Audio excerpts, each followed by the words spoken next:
Philosophical pessimism.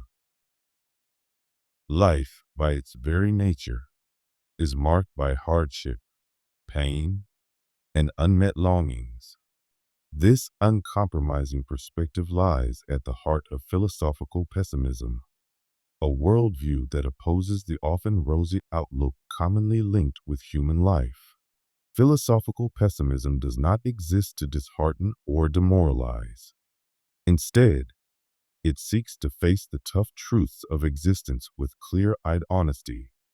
It encourages us to reevaluate our beliefs surrounding improvement, contentment, and life's ultimate purpose. This outlook is strongly rooted in the thoughts of the German philosopher Arthur Schopenhauer. In his view, the origin of human misery is the will to live, an unthinking, relentless urge present in all life forms. This drive expresses itself as a continuous pursuit of desires, where every satisfied want quickly gives rise to another, trapping us in a never-ending loop of dissatisfaction and temporary relief.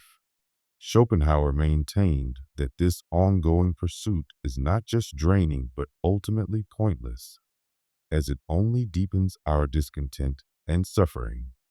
His interpretation of life as fundamentally filled with pain goes beyond individual struggles. He believed suffering is stitched into the essence of all living things. Predators kill to survive, disease breaks down the body, and death eventually claims everyone. Although moments of joy or pleasure do exist, he argued they are brief and often arise through others' loss or pain. For Schopenhauer, these rare glimpses of joy do not prove life's value, but instead serve as short-lived escapes from a bleak reality. Another important contributor to this school of thought is Friedrich Nietzsche, who, despite often being aligned with existentialism, also confronted pessimistic themes. Nietzsche opposed Schopenhauer's surrender to suffering by proposing an alternative, a philosophy grounded in affirmation. While Nietzsche acknowledged the severity of life's challenges, he asserted that we should accept struggle and disorder as vital parts of what it means to live. To Nietzsche, recognizing life's difficulties should not lead to hopelessness, but inspire us to reconsider how we interpret and respond to them. Philosophical pessimism is also powerfully expressed in the writings of Romanian thinker Emil Cioran. He approached the topic of suffering through deeply personal reflections.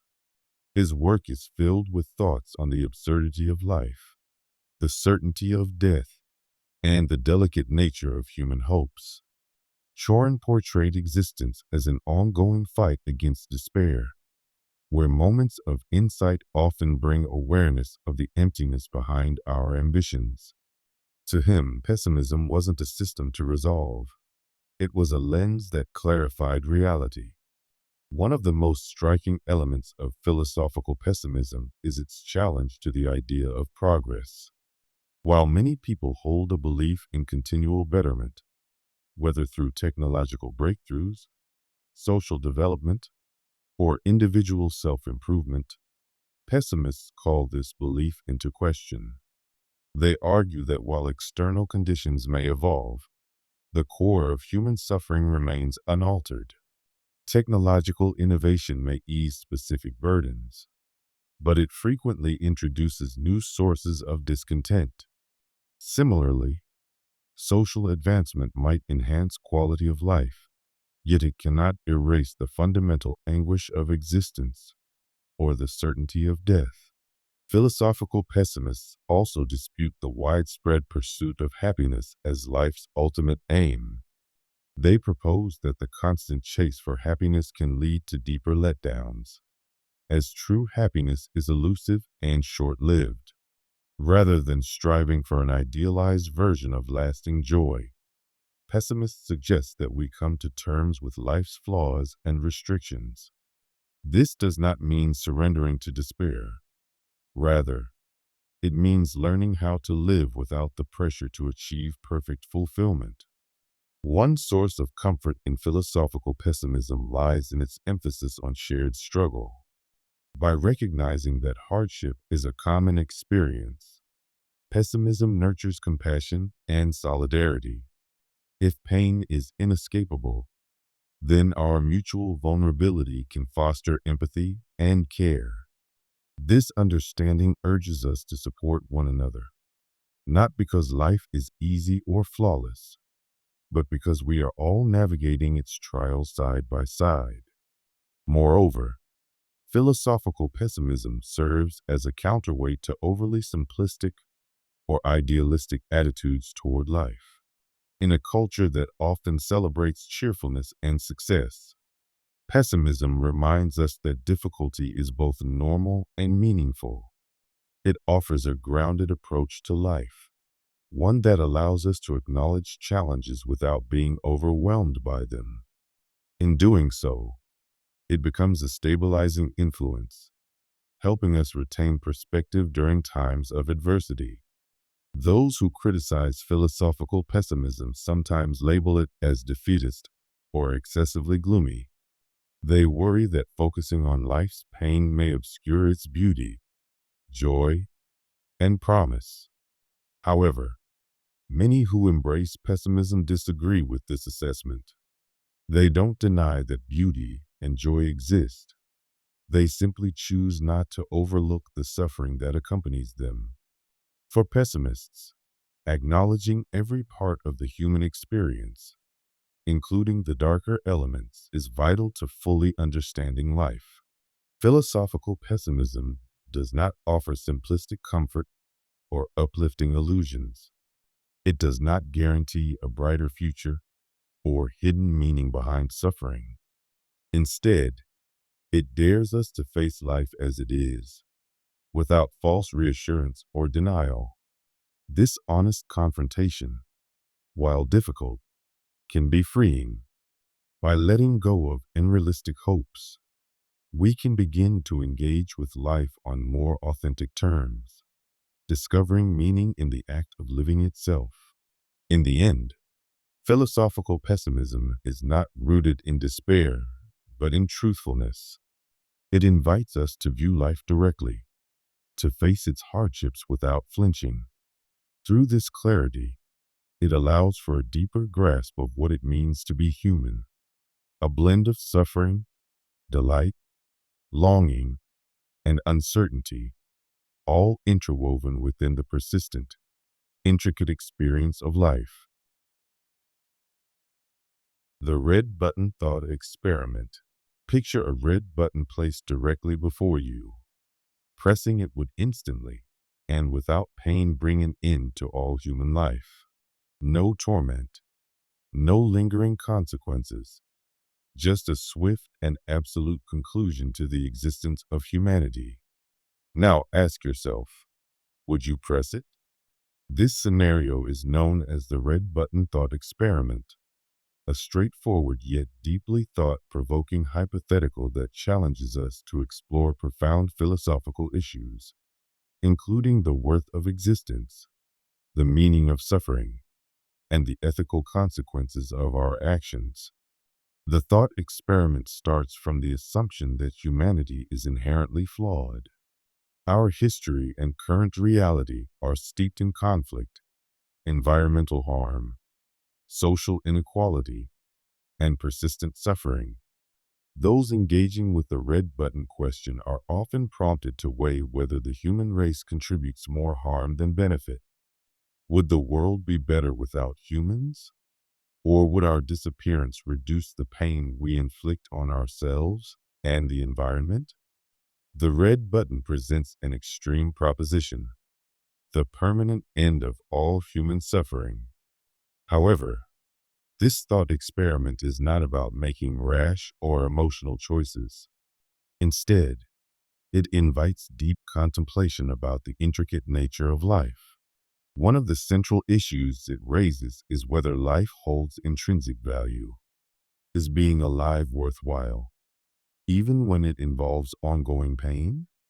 Some believe that existence is precious despite its flaws, filled with beauty, affection, imagination, and growth. Others argue that these moments of positivity are eclipsed by the overwhelming and constant distress experienced by many, not just humans, but countless other beings as well.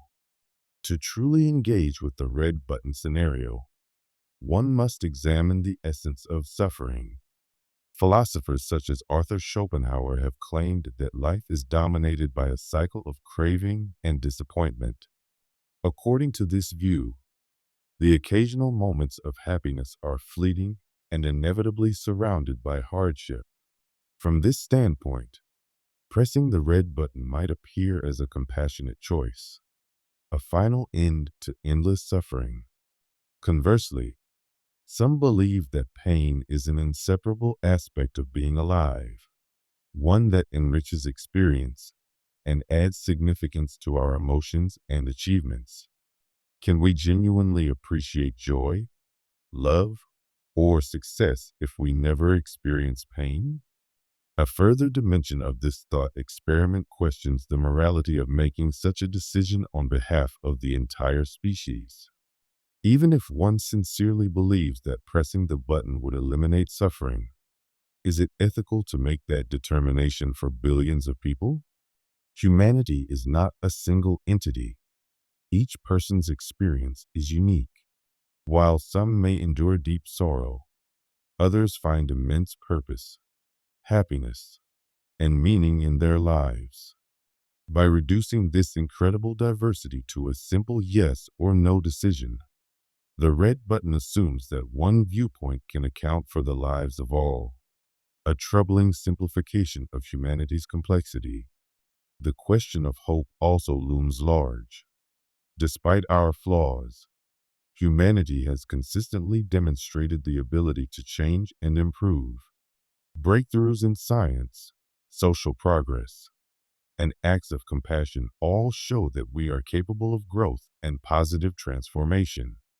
Pressing the button would not only erase humanity's pain, it would also destroy our potential. Is it ever justifiable to end the possibility of a better future, even if the present feels bleak? For those inclined to consider pressing the button, environmental arguments often weigh heavily. Humans have significantly damaged the earth, causing extinction, polluting ecosystems, and destabilizing the climate. Without us, nature might heal and return to balance. Yet this raises another question. Does the earth possess value beyond what humans perceive? If no one remains to witness the planet's recovery, does that restoration carry meaning?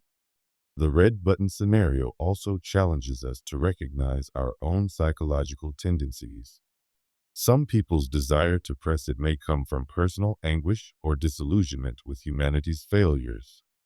Others might refuse out of a deep-seated reluctance to harm, even in a theoretical context. The experiment lays bare the conflict between logic and emotion, forcing us to scrutinize the foundations of our reasoning and beliefs. A thought-provoking twist in the experiment is the idea that the button may not be real. It could be a symbolic test meant never to be used. From this interpretation, the presence of the button represents a challenge to our moral awareness and collective self-reflection. Choosing not to press it is a statement of faith in the value of life, despite its flaws. In this light, the button serves as a reflective surface, revealing our inner fears, aspirations, and convictions about the human condition. Ultimately, the red button thought experiment is not about whether we would or would not press it. Its real purpose lies in the profound questions it provokes. It forces us to grapple with the complex and interwoven realities of existence, where joy and suffering, creation and destruction, despair and hope are all inseparable. It prompts us to consider the ethics of our decisions, the value we place on life, and how we see ourselves within the larger fabric of the universe. There are no clear or comfortable answers, nor is that the aim. The power of the red button lies in the introspection it demands, urging us to re-examine what we believe and why. In the end, the button remains untouched, not due to certainty, but because the struggle to understand its meaning is itself a vital part of the human experience. Through this mental exercise, we gain deeper insight into our identity, our connection to humanity, and the tremendous significance of the choices that define existence. Ephilism. All life, not just human life, is considered an error. Whether it's the predator pursuing its victim or the insect swallowed by a larger creature, existence is a never-ending loop of birth, agony, and death. Ephilism is a radical ideology that challenges not just the value of human life, but the essence of life as a whole. It compels us to entertain a disturbing possibility. What if the most moral, compassionate action isn't to preserve life, but to end it? Visualize a vast factory operating for billions of years. It relentlessly produces living organisms, each one wired to struggle for survival, endure pain, and ultimately perish. This factory operates without intelligence or intent. Its sole function is to continue the replication of genetic material. This, in essence, is evolution, the driving force behind life. Ethicists argue that this process is fundamentally defective, and more than that, it is cruel. From the Ephilism perspective, life is a blind mechanism that sustains suffering for no greater purpose. To grasp this idea, observe the natural world. Imagine a lion chasing a zebra. For the lion to live, the zebra must die. The lion hunts driven by hunger. The zebra escapes propelled by fear. Neither animal chose this brutal scenario, yet both are trapped in it. The agony of one secures the survival of the other. What some call balance in nature is, at its core, a violent system of exploitation. Ethicists interpret this not simply as unfortunate, but as clear evidence that life itself is fundamentally defective. But this philosophy extends beyond the wild. It scrutinizes human life as well. Reflect on your own daily experiences. Even under the most favorable conditions, we remain shackled by aging, disease, and the certainty of death. Moments of joy are fleeting, while hardship persists. For every brief spark of happiness, there are countless moments of sadness, grief, and distress. And this is not limited to humans. Every creature capable of feeling, from a small insect to a massive whale, is imprisoned in this same unforgiving pattern. The core Ephilism belief is straightforward but deeply unsettling. Evolution, the force that created all living beings, is indifferent to their suffering. Its only priority is continued existence and reproduction, regardless of the consequences.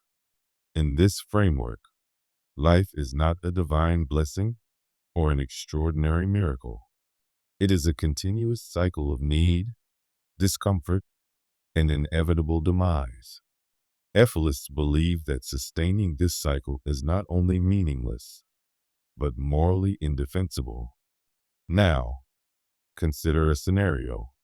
Imagine you're in control of a switch. If you activate it, all sentient life across the universe would end, instantly and painlessly. There would be no more fear, no more suffering, and no more struggle. Would you choose to flip it? This mental exercise encapsulates the essence of Ephilism. It isn't a doctrine built on a hatred of life. Rather, it emerges from deep compassion for all sentient beings ensnared by it. Ethilists maintain that true empathy means preventing suffering completely, even if that demands the eradication of life itself. Opponents often accuse Ephilism of being overly pessimistic or nihilistic, but Ethilists respond that their stance is grounded in rational thought and sincere concern. They pose a moral question. If you wouldn't voluntarily subject a person to endless torment, why allow the continuation of a biological system that does exactly that to countless creatures? To Ethilists, the path forward is unmistakable. Shut down the factory, dismantle the system, bring an end to life's cruel and unchosen experiment. It's a view that stuns, disturbs, and forces us to reconsider everything we assume about being alive. Ephilism doesn't offer comforting illusions or simple solutions.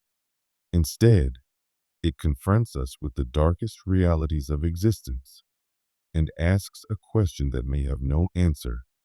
Is the experience of living truly worth the cost? Negative utilitarianism. Envision a world where the highest moral priority is not about enhancing joy, but about decreasing suffering. This concept forms the basis of negative utilitarianism, a bold and often debated ethical stance. Unlike classical utilitarianism, which seeks to elevate overall happiness, negative utilitarianism focuses directly on suffering, arguing that preventing or relieving pain should be considered more important than increasing pleasure. This ethical view is grounded in the understanding that suffering carries an intense and often overwhelming moral significance.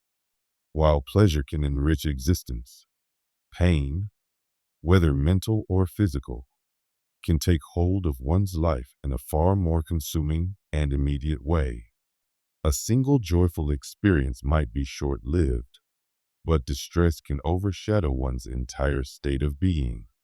Philosopher Karl Popper, one of the early voices in support of this perspective, maintained that the mitigation of anguish should be prioritized above the pursuit of joy.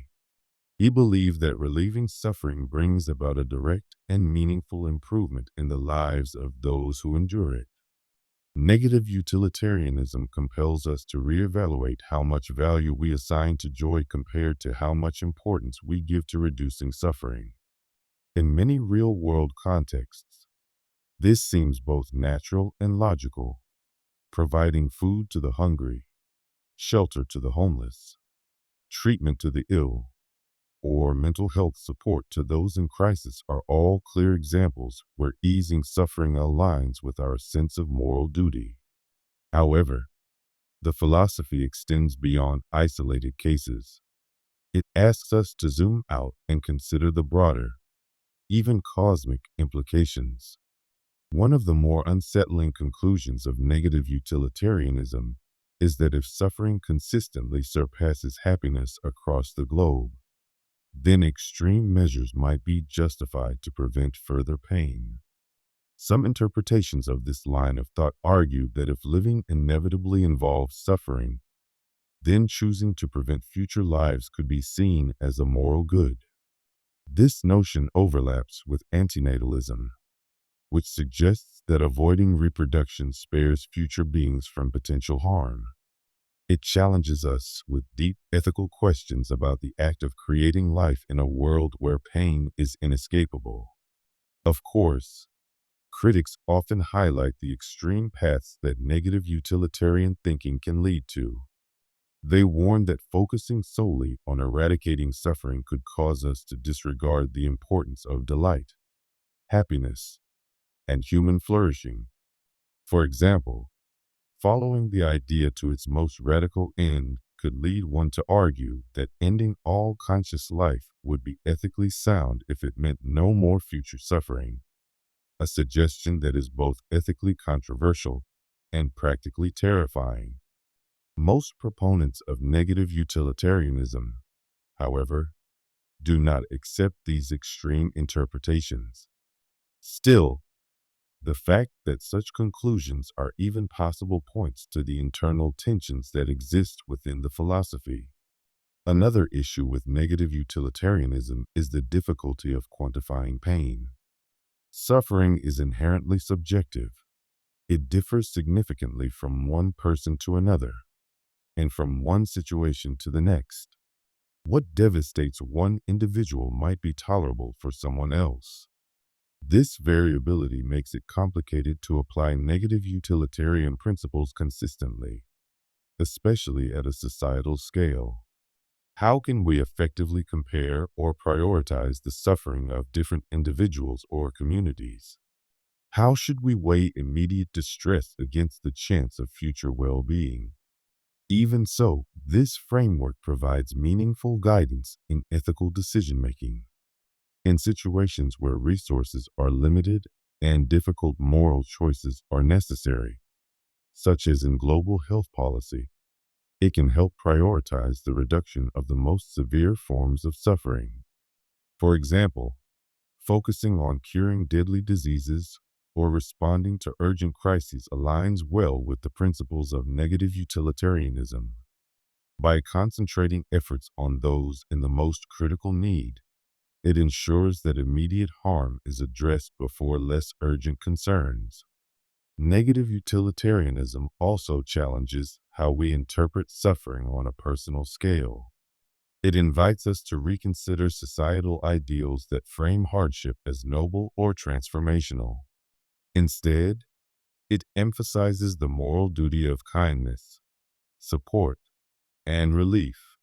Acknowledging the real weight of suffering can foster deeper empathy and a stronger sense of responsibility toward the people around us, encouraging the creation of a society where needless pain is reduced as much as possible.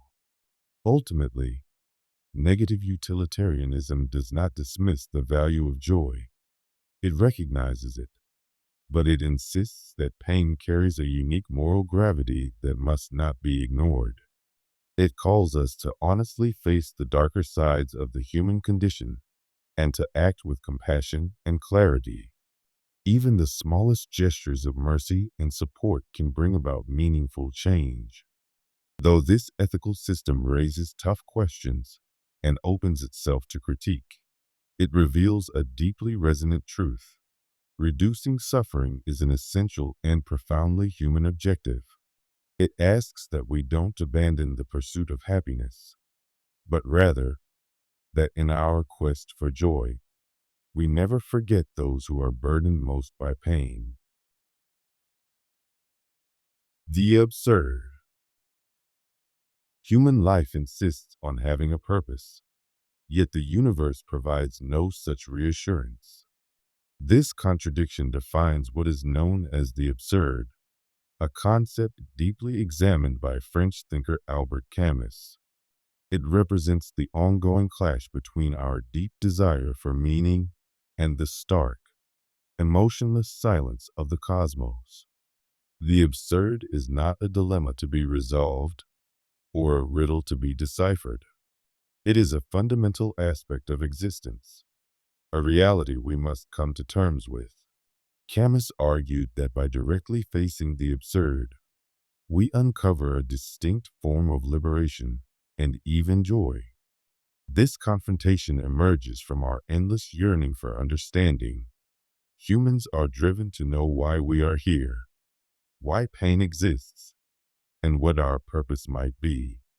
We reach out to religion, science, philosophy, and art in the hope of quenching this existential thirst. But despite all efforts, the universe answers with nothing. There are no grand explanations, no ultimate purpose, no gentle cosmic blueprint. That silence can feel like a betrayal, almost as if we're being denied something we inherently deserve. Yet Camus insisted that this friction between our longing for significance and the universe's indifference is not a shortcoming. It's simply part of reality. The absurd is not confined to abstract thought. It appears in daily experiences. Think about striving relentlessly for a goal, only to feel empty upon reaching it. Or consider the monotony of everyday routines: waking up, eating, working, sleeping, only to do it all over again. These patterns expose the disconnection between what we hope for and what life delivers, the distance between our desire for meaning and the void we often encounter. These are the quiet, subtle instances where the absurd makes itself known, not through dramatic revelation, but through a persistent disquiet that reminds us of life's paradoxes. For Camus, the absurd should not be ignored or escaped. It must be acknowledged directly. Many, when confronted by this condition, seek resolution through what Camus called philosophical suicide, an act of giving up the search for personal meaning by accepting ready-made answers like rigid dogma or religious belief. In doing so, people relinquish their independence and avoid the tension that gives life its unique depth. Camus rejected such shortcuts. He maintained that the absurd must be stared down, not dismissed. This brings forth a difficult question. If life lacks ultimate meaning, is there any reason to continue living? Camus referred to this as the only serious philosophical question. Yet his response was not one of hopelessness, but of resistance. He believed that the lack of universal meaning doesn't reduce life's value. On the contrary, it grants us the power to create our own meaning. By accepting the absurd, we can live sincerely, appreciating the fleeting wonders and chaos of life without pretending it all serves some grander design. To illustrate this, Camus turned to the myth of Sisyphus. In ancient Greek lore, Sisyphus is cursed to forever roll a stone uphill, only to have it tumble down each time he nears the summit. On the surface, his task is a symbol of despair and futility. But Camus reimagined Sisyphus not as a defeated figure, but as one of defiance and resilience. He saw in Sisyphus's endless effort a reflection of our own human journey. Just as we face repetitive, seemingly pointless tasks in a universe without innate purpose, Sisyphus continues to push his burden, not because he expects a reward, but because he accepts his role and persists anyway. In doing so, he exercises his freedom. Camus famously concluded his essay by saying, "One must imagine Sisyphus happy. This happiness is not rooted in illusion or naive optimism. It arises from embracing the struggle itself, from finding fulfillment in the act of living, even in the absence of any promises." The absurd ultimately serves as a reminder that our lives are entirely our own. Without a predetermined path, we are free to follow what genuinely fulfills us, whether that's love, creativity, or simply the experience of being alive. The absurd, in this light, is not a sentence, but a chance to live more honestly and more fully. Camus's interpretation also challenges traditional views on success and failure. In a world devoid of inherent meaning, external achievements and legacies lose their central importance. What truly matters is not how grand our accomplishments are, but whether we live with integrity and bravery. This view relieves us from the pressure of living up to societal standards or chasing goals that aren't aligned with who we are. Embracing the absurd demands courage. It means letting go of comforting stories and confronting life's stark truths. But in return, it offers profound freedom. It encourages us to stop seeking answers that don't exist and instead pay attention to the richness of existence itself. The absurd teaches us that meaning isn't something we find, it's something we build. In the end, the absurd is both a challenge and a revelation. It dares us to face life's contradictions without blinking, to accept uncertainty, and still uncover joy. Camus believed that welcoming the absurd was the highest form of rebellion, a refusal to surrender to meaninglessness. Through this act of defiance, we reclaim our autonomy and discover a happiness that is entirely our own. Despite the confusion, hardship, and unpredictability, life remains a journey worth taking. Existence as a cosmic fluke. Life was neither intended nor inevitable. It came about by pure chance, an astonishing sequence of events within a universe that cares nothing for outcomes, but just so happened to align in just the right way. From the appearance of the earliest atoms to the birth of conscious awareness, every stage in the evolution of life has been shaped by chance and improbability. So what does it mean to understand ourselves, our sense of purpose, and the nature of being through this lens?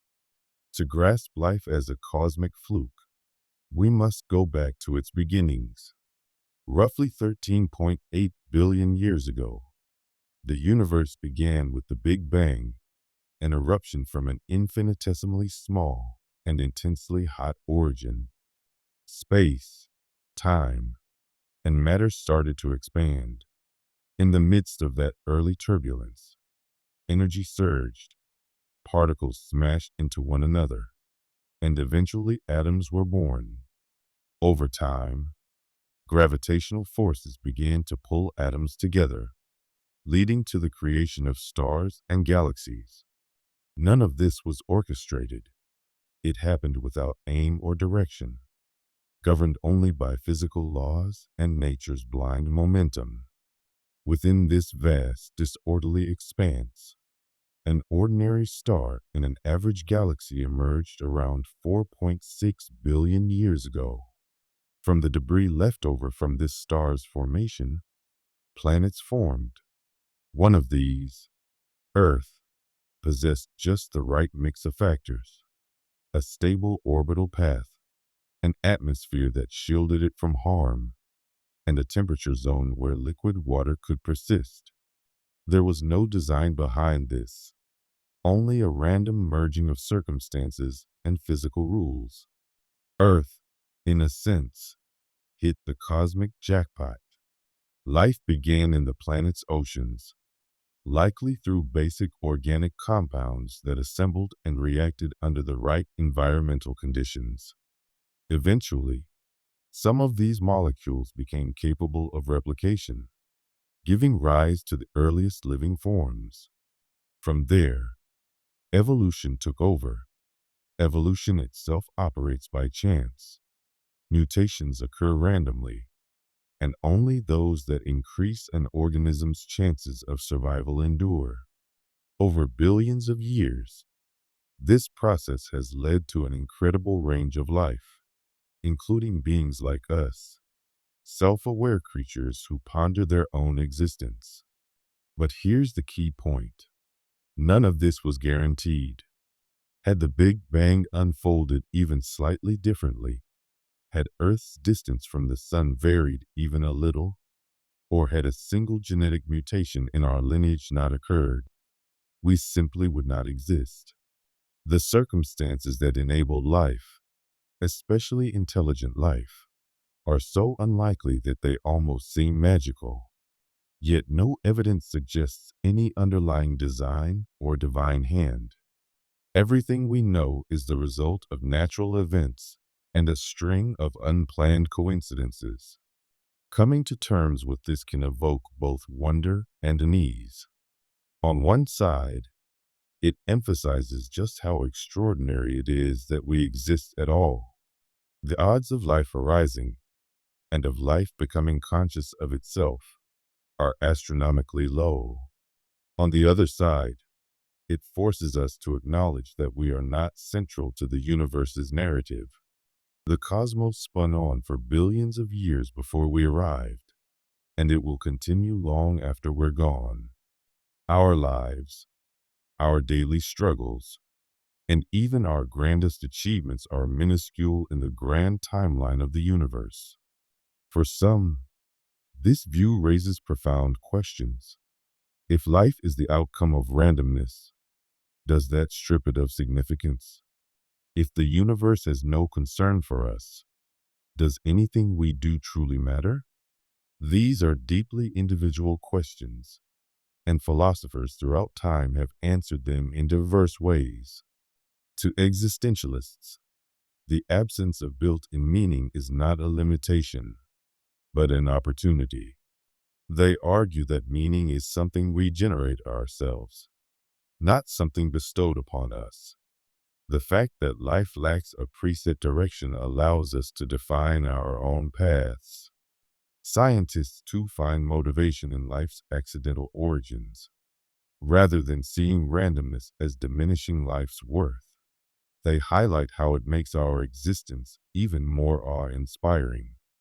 Carl Sagan, for instance, once said that humans are made of star stuff, pointing out that the elements in our bodies originated in the hearts of ancient stars.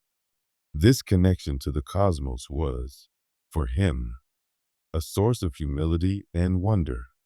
It reminded us that although we are small, we are intimately linked to the fabric of the universe. Viewing life as a cosmic coincidence also prompts a reevaluation of how we relate to the world. If we are products of chance, so is every other organism on Earth. This can foster a sense of unity with all forms of life, from the smallest bacteria to the largest mammals. It reminds us that we aren't separate from nature, but rather a brief expression of the same forces that formed planets and stars.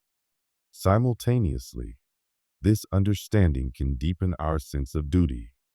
Life on Earth is delicate, and its survival depends on the decisions we make as a species.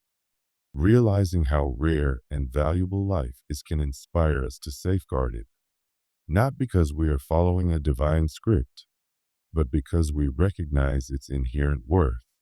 Ultimately, viewing existence as a cosmic fluke encourages us to welcome uncertainty.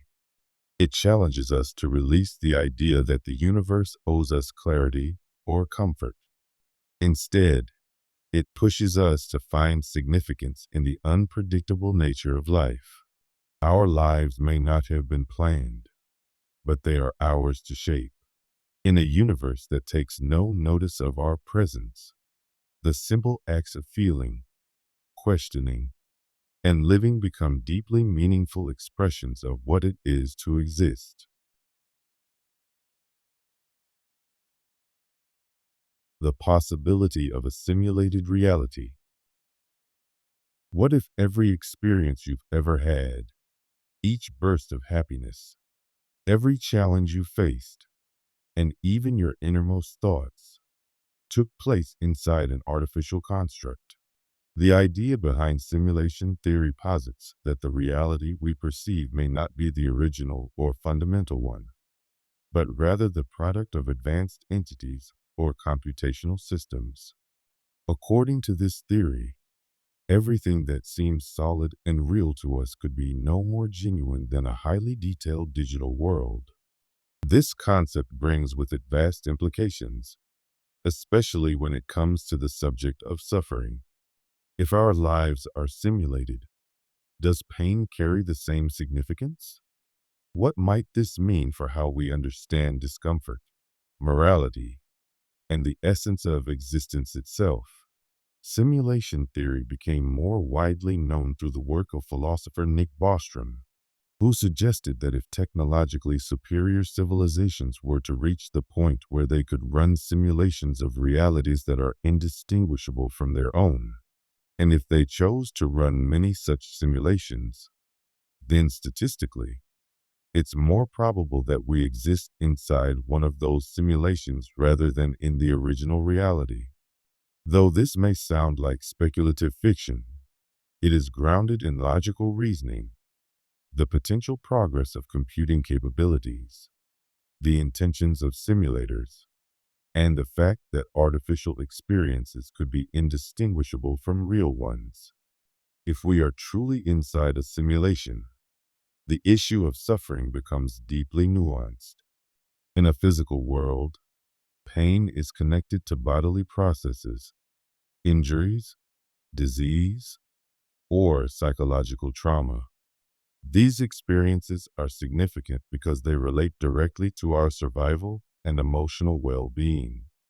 However, in a simulated environment, pain could simply be part of the programming, an intentional component of our constructed experience.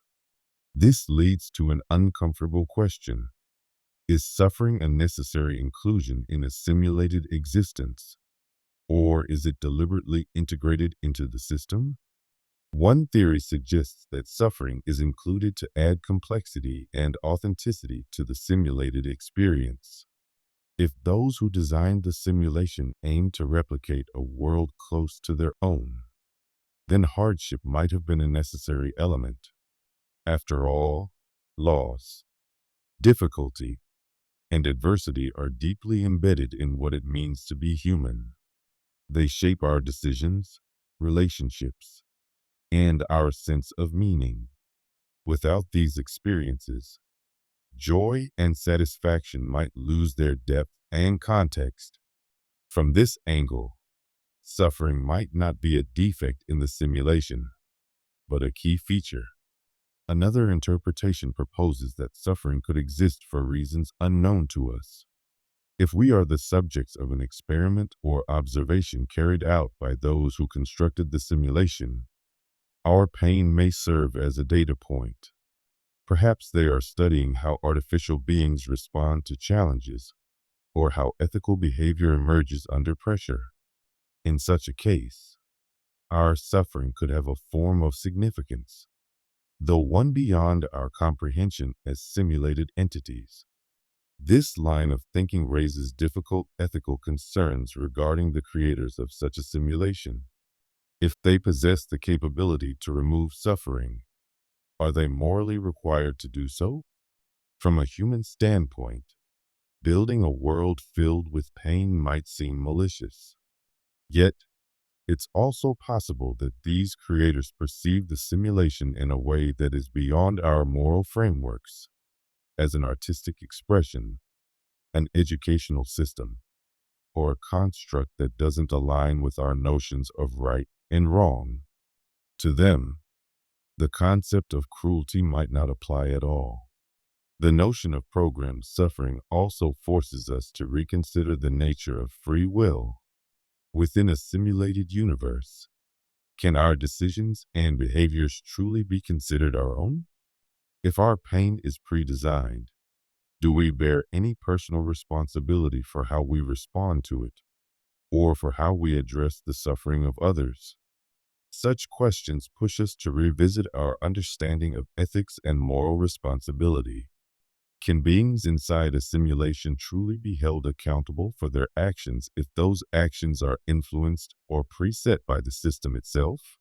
For those who view simulation theory as plausible, the consequences for how we view everyday suffering are profound. On one side, thinking of pain as a fabricated element might make it feel less serious, perhaps even artificial. But on the other hand, knowing that suffering was programmed into the framework of our lives might make it feel even more poignant, a sign that we have little say over the structure of our world. Yet, even within the simulation hypothesis, suffering remains deeply real in its emotional impact, whether or not it's the result of physical mechanisms or simulated algorithms. Pain is tangible to the one who experiences a fractured bone, losing someone we care about, or experiencing rejection all leave a genuine emotional mark, regardless of their origin. This reveals a core paradox. Even if our world is an illusion, the intensity and authenticity of our emotions are not lessened. They remain vivid, powerful, and significant to us. Simulation theory also introduces the idea that we may not just be observers, but creators within the simulated realm. If we possess the awareness to recognize the nature of our reality, could we also have the capacity to reshape it? This introduces a hopeful element that even within a simulated environment, we can actively work to ease suffering through compassion, innovation, and conscious effort. In the end, simulation theory forces us to grapple with the most basic questions about life and value. If the world we live in is simulated, does that reduce its meaning? Or could it be that the very fact we are conscious, capable of feeling joy and sorrow, gives our lives a reality of their own? These are not simple questions, but they prompt reflection on how we interpret life, how we behave toward others, and how we seek to understand our place in the world. Ultimately, the notion that we might be part of a simulation doesn't hand us definitive answers about the nature of pain, but it does encourage us to re-examine everything we take for granted about existence, control, and the human condition. Whether our reality stems from randomness, evolutionary biology, or the deliberate architecture of an advanced intelligence, our experiences remain deeply valid to us. Simulated or not, the choices we make when confronted with pain help define our character and shape the reality we live in. The repugnant conclusion, a moral dilemma. What if a world populated by countless individuals whose lives are just barely worth living is judged to be morally superior to a smaller world where every person experiences profound happiness? This is the troubling puzzle known as the repugnant conclusion, a term coined by philosopher Derek Parfit in his influential work Reasons and Persons. It calls into question our most deeply held beliefs about what constitutes a morally desirable world, and it challenges how we view well-being, population size, and ethical judgment. This paradox arises within the context of utilitarian population ethics, a field that aims to increase total happiness across all individuals. Consider a society made up of a limited number of people, each enjoying a rich and deeply satisfying life. Now picture that more people are gradually added to this society. Each new life is less rewarding than those before it, yet still worth living. As the population expands, the average life satisfaction declines, but the cumulative amount of happiness increases, simply because there are more individuals experiencing positive, albeit minimal, lives. If we follow this logic to its extreme, we are left with a world containing billions of people living lives of minimal contentment. And yet, according to this framework, such a world is deemed morally preferable because the total happiness it holds is greater, even if each individual's quality of life is significantly diminished. This conclusion feels intuitively wrong. It seems irrational to claim that a reality in which everyone is merely scraping by could be ethically superior to a society full of joy, depth, and flourishing. But if we rigidly apply utilitarian logic that aims to maximize happiness in total, this is exactly the result we reach. This leads us to a profound question. Do our moral intuitions align with our philosophical frameworks? One reason the repugnant conclusion is so disturbing is that it reduces human existence to mere arithmetic. It looks only at the sum of happiness and treats each person as a replaceable source of utility, rather than as a unique being with a rich, meaningful inner life. This kind of thinking strips away the complexity and individuality of human experience, raising the question of whether it's even possible or ethical to quantify well-being in such simplistic terms. Can the deep, soulful satisfaction of a few lives truly be compared to the shallow comfort of millions of lives lived just above the threshold of suffering? Philosophers have responded to the repugnant conclusion in a variety of ways. Some argue that the flaw lies in utilitarianism itself, that by focusing only on the increase of total happiness, it ignores other crucial values like justice, personal dignity, and the flourishing of each individual. These critics advocate for a more refined moral theory, one that takes into account not just the amount of happiness, but its distribution and depth. Others, including Parfit, have looked for alternative models within population ethics. One such proposal is the average utility theory, which emphasizes the average happiness across individuals rather than the total. Under this view, a smaller population with a higher average quality of life is morally preferable to a larger population with lesser happiness.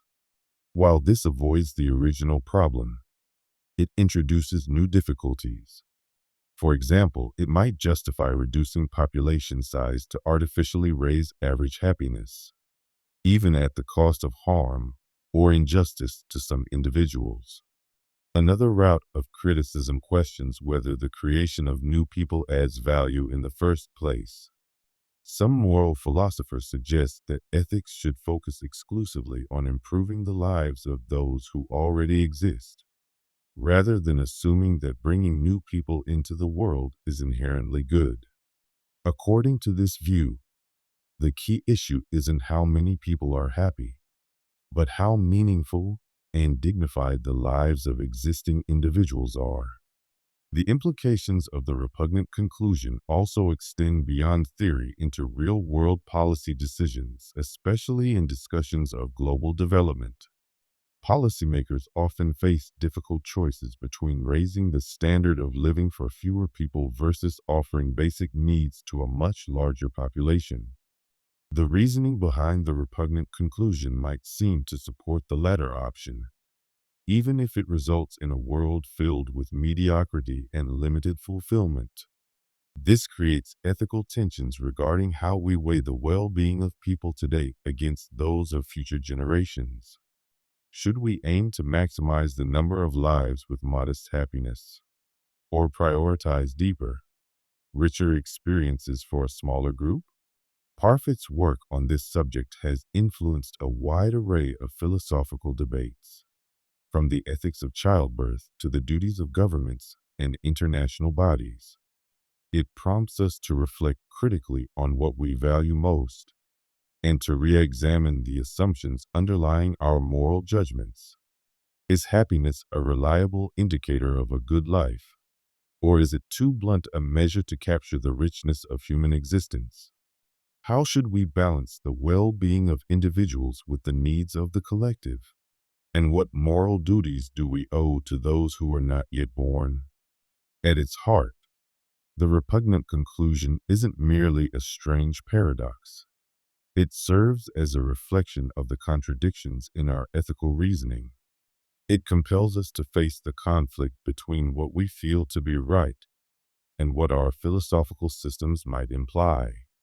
By engaging with this dilemma, we deepen our understanding of the challenges involved in moral theory and acknowledge that striving for a better world often presents more questions than it does answers. Existential solitude, the inner isolation of being. Regardless of how intertwined our lives may become, how profoundly we love, how tightly we bond, there exists a core within each of us that remains irrevocably separate. This phenomenon is known as existential solitude, a deep and persistent sense of inner isolation that does not arise from the absence of company, but from the condition of being itself. It stems from the realization that as conscious entities, we are ultimately confined within our own personal awareness, bearing the experience of life alone. This form of solitude is not about being without companionship, It differs from the loneliness one feels in social separation or the longing that arises when we miss someone. Instead, existential solitude emerges from the understanding that no one, not even those closest to us, can fully grasp or access the entirety of our inner world. Regardless of how clearly we express ourselves or how intimately we connect, our inner landscapes remain distinct and inaccessible to others. This intrinsic separateness defines the human experience. Throughout history, philosophers and literary figures have wrestled with this haunting aspect of human life. Søren Kierkegaard, often considered the progenitor of existentialist thought, described the individual's confrontation with existence as a solitary odyssey. He maintained that facing one's isolation was essential for discovering one's true self and living with sincerity. In his view, embracing solitude was key to achieving a life of depth and integrity. In a similar vein, Friedrich Nietzsche developed the notion of the Bermensch, or overman, which emphasized the importance of forging one's own path. He regarded the journey toward personal transformation as fundamentally isolating, requiring individuals to rise above conventional morality and define their own truths. For Nietzsche, existential solitude was not a flaw, but a vital force that cultivated strength and individuality. To stand apart from society, to walk a self-determined road, was central to his vision of a meaningful existence. This solitude is also deeply intertwined with our awareness of mortality. As beings capable of contemplating death, we know that our lives are limited and that no one else can accompany us through our own dying.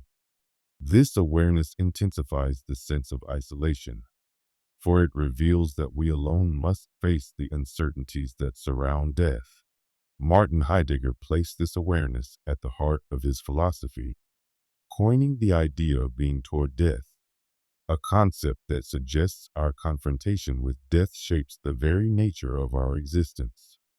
In this framework, existential solitude is not escapable. It is embedded within the fragility of life itself. Yet, this same solitude can serve as a wellspring for imagination and insight. Many artists, writers, and philosophers have drawn creative power from their inner isolation. The works of Franz Kafka, for instance, echo deep alienation and personal solitude, and yet they resonate broadly, evoking a collective sense of disconnection. This reveals an intriguing paradox. Although existential solitude is a uniquely individual experience, it also unites us through its universality. By recognizing our separation, we paradoxically open ourselves to a shared human understanding. It also invites us to reconsider the nature of intimacy and interpersonal relationships. Is it ever truly possible to know another person completely? Or are our interactions inevitably shaped and limited by the barriers of our individual subjectivity? Jean-Paul Sartre grappled with this issue in his existential work, particularly in his play No Exit. He argued that our desire for connection is often hindered by our tendency to project our expectations onto others, or to misinterpret them through our own lens. For Sartre, the human struggle to engage authentically with others is both persistent and unavoidable. Still, existential solitude is not necessarily a malady that must be cured. Many existential thinkers view it as an invitation, a prompt to delve into the core questions of existence. By confronting the fact of our aloneness, we are urged to explore purpose, meaning, and selfhood on our own terms. While such reflection may bring discomfort, it can also foster deep personal growth and understanding. In this light, existential solitude is both a hardship and a profound opportunity. It urges us to live with honesty, to pursue authenticity in a world that often pulls us towards superficial connection. Modern psychology has also acknowledged the emotional impact of this solitude. Some researchers suggest that recognizing and embracing existential isolation can enhance psychological resilience and self-compassion. By seeing existential solitude as an inherent feature of life, we can shift away from feelings of inadequacy or emptiness and instead focus on cultivating deeper, more authentic bonds.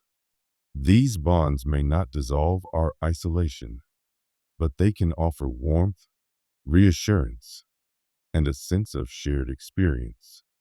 Ultimately, existential solitude highlights both the limitations and the beauty of human life. It reminds us that no one else can think our thoughts, feel our emotions, or walk our path. But it also illuminates the extraordinary value of empathy, presence, and genuine connection.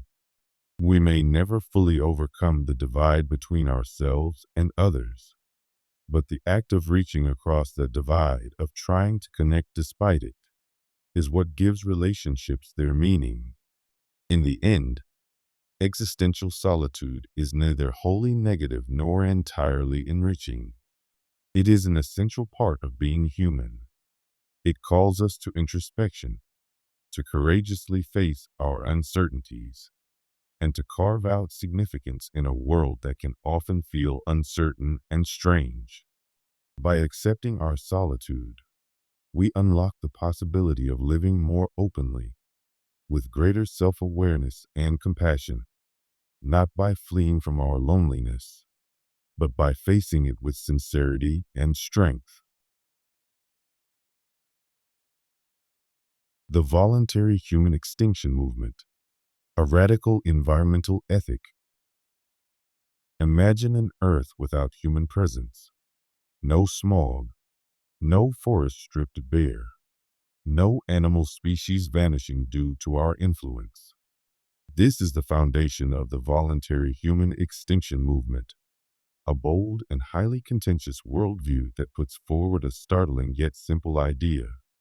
To ease humanity's environmental burden, we should voluntarily stop reproducing and allow our species to naturally disappear. This movement doesn't stem from animosity toward humans or a desire for harm. At its heart lies a deep empathy for Earth itself, for generations yet to come, and for the innumerable species pushed to the brink by human hands. The group's originator, Les Knight, outlines this belief system as one based on free will. He maintains that human activity has inflicted unparalleled damage upon the biosphere, and that the most morally sound response may be for us to gently bow out, leaving the planet space to recover and prosper on its own terms. This ideology asks us to squarely face harsh truths about our species' footprint. Human civilization has overhauled ecosystems, altered global climate patterns, and extinguished countless animal and plant populations. Each year, massive forested areas are stripped for farming, marine environments are clogged with synthetic waste, and carbon emissions climb. Proponents of the movement argue that such destruction isn't merely a result of poor planning or flawed systems, but an inevitable consequence of a species as dominant and resource-hungry as ours. They suggest that even when humanity adopts more sustainable habits, be it through green energy, eco-friendly agriculture, or conservation efforts, those actions still exact a toll on other organisms. According to supporters, while minimizing environmental impact is commendable, it doesn't fully address the deeper dilemma that human existence itself, in its scale and consumption, is incompatible with a thriving planet. For them, choosing not to propagate isn't an act of defeat, but one of selfless generosity, a way to prioritize ecological balance over species continuation. Nevertheless, Critics of the voluntary human extinction movement raise several strong objections. A primary argument is that this ideology underestimates human potential for positive transformation. After all, humans aren't solely destroyers. We are also capable of empathy, innovation, and restoration.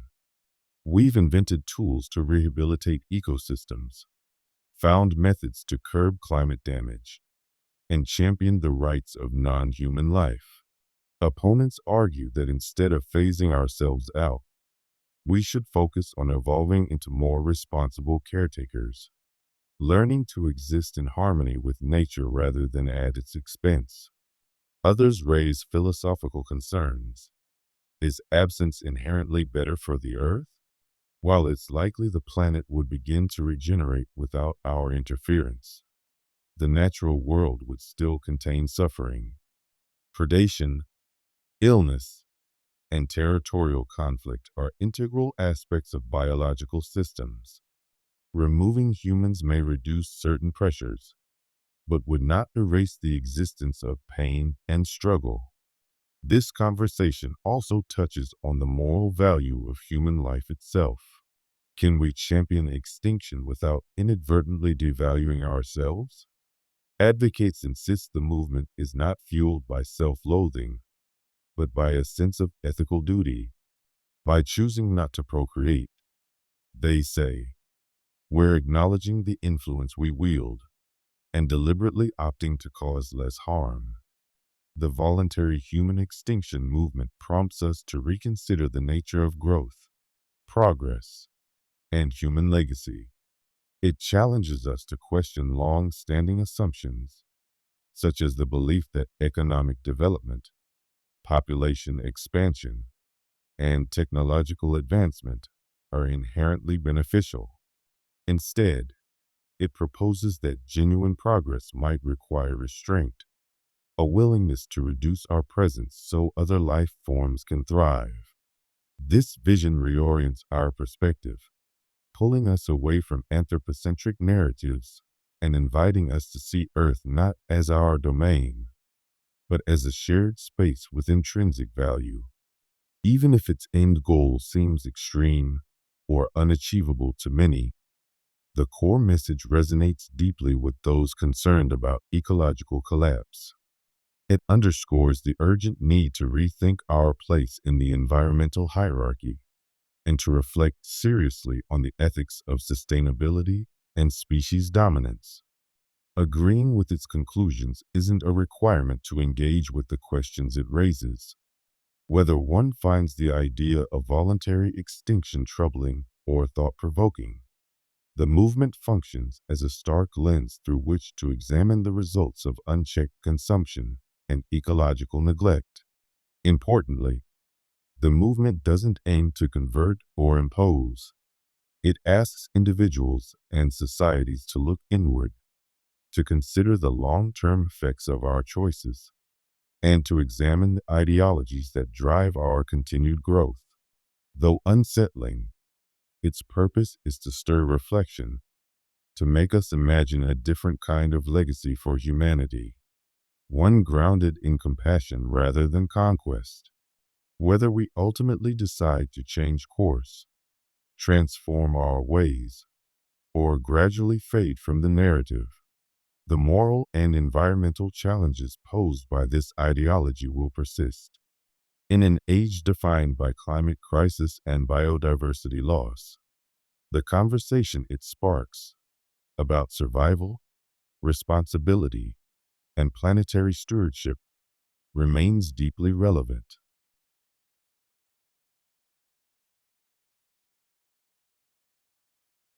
Antinatalism.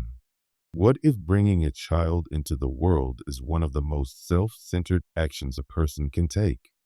It may sound odd or provocative, but this idea lies at the core of a belief system known as antinatalism. To understand it better, let's begin with a mental exercise. Picture this. You possess a mystical key. This key grants you the ability to create a new human being, someone who will experience the entirety of life, from its beauty to its anguish. But there's a dilemma. The life you bring forth offers no promises. It might be full of wonder and delight, or it could be riddled with suffering and misery. Crucially, the person you summon into existence has no say in the matter. The decision rests solely with you. So, would you choose to turn that key? This dilemma sits at the core of antinatalism, a worldview that challenges the morality of reproduction. A key figure in this school of thought is philosopher David Benneter, who lays out his argument in the book Better Never to Have Been. He presents a concept called the asymmetry of existence. According to Benneter, someone who is never born does not suffer, which is a positive outcome. They also miss out on happiness, but because they don't exist, there's no deprivation. By contrast, someone who is born will inevitably encounter pain, even if they also experience joy. In Benneter's view, preventing suffering takes precedence over the potential for pleasure.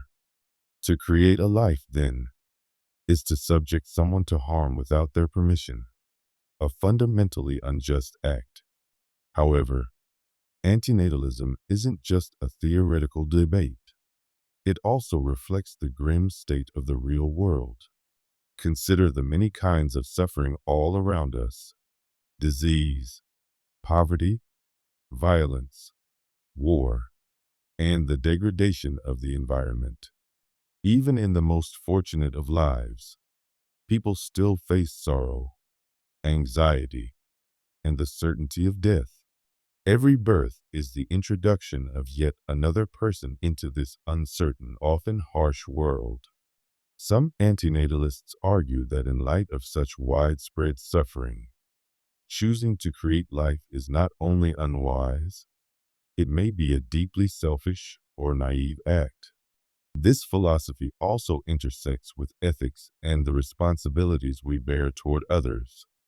Another leading antinatalist thinker, Julio Cabrera, approaches the issue from a moral standpoint. He believes that having children violates ethical standards. Cabrera argues that procreation imposes hardships on someone who has no ability to consent. To bring a life into the world is to place someone in harm's way, without their agreement, a morally troubling choice.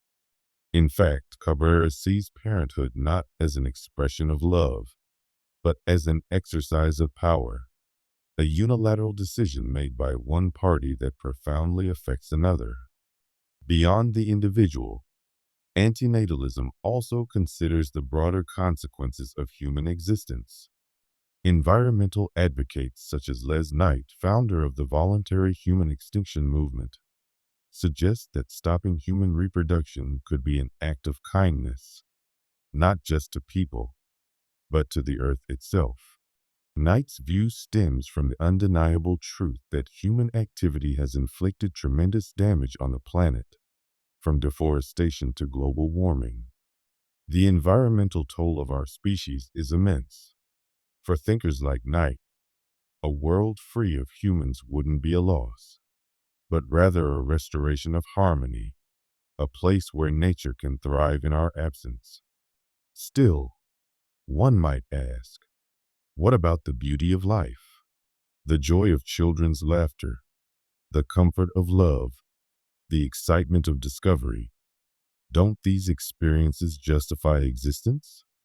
Antinatalists would respond that such pleasures are temporary and fragile. They are often overshadowed by inevitable pain. For every joyful moment, there is the looming presence of loss, the burden of anxiety, and the certainty of death. Even those who find meaning in life must eventually face the reality that their journey will end, often with suffering. To antinatalists, life's charm does not outweigh its inherent cruelty. Those who oppose antinatalism frequently accuse it of promoting negativity or even nihilism. Yet most antinatalists reject that interpretation.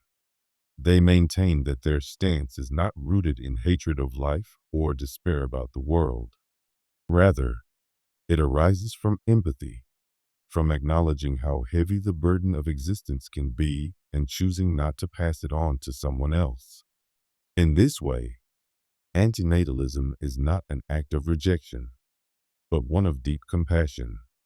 So let's return to that magical key. Would you use it, fully aware of the risks?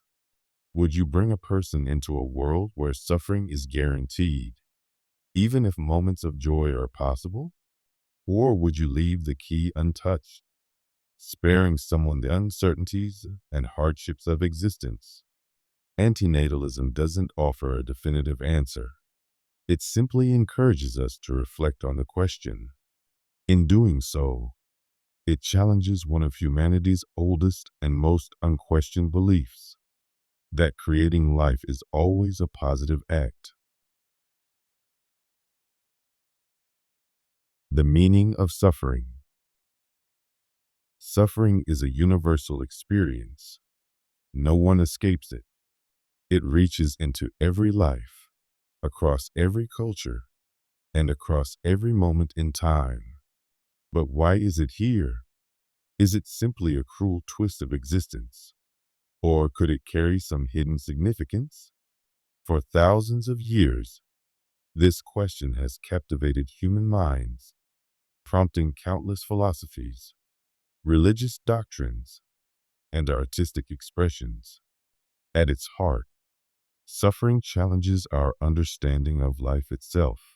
Why must living beings endure pain, grief, and hopelessness?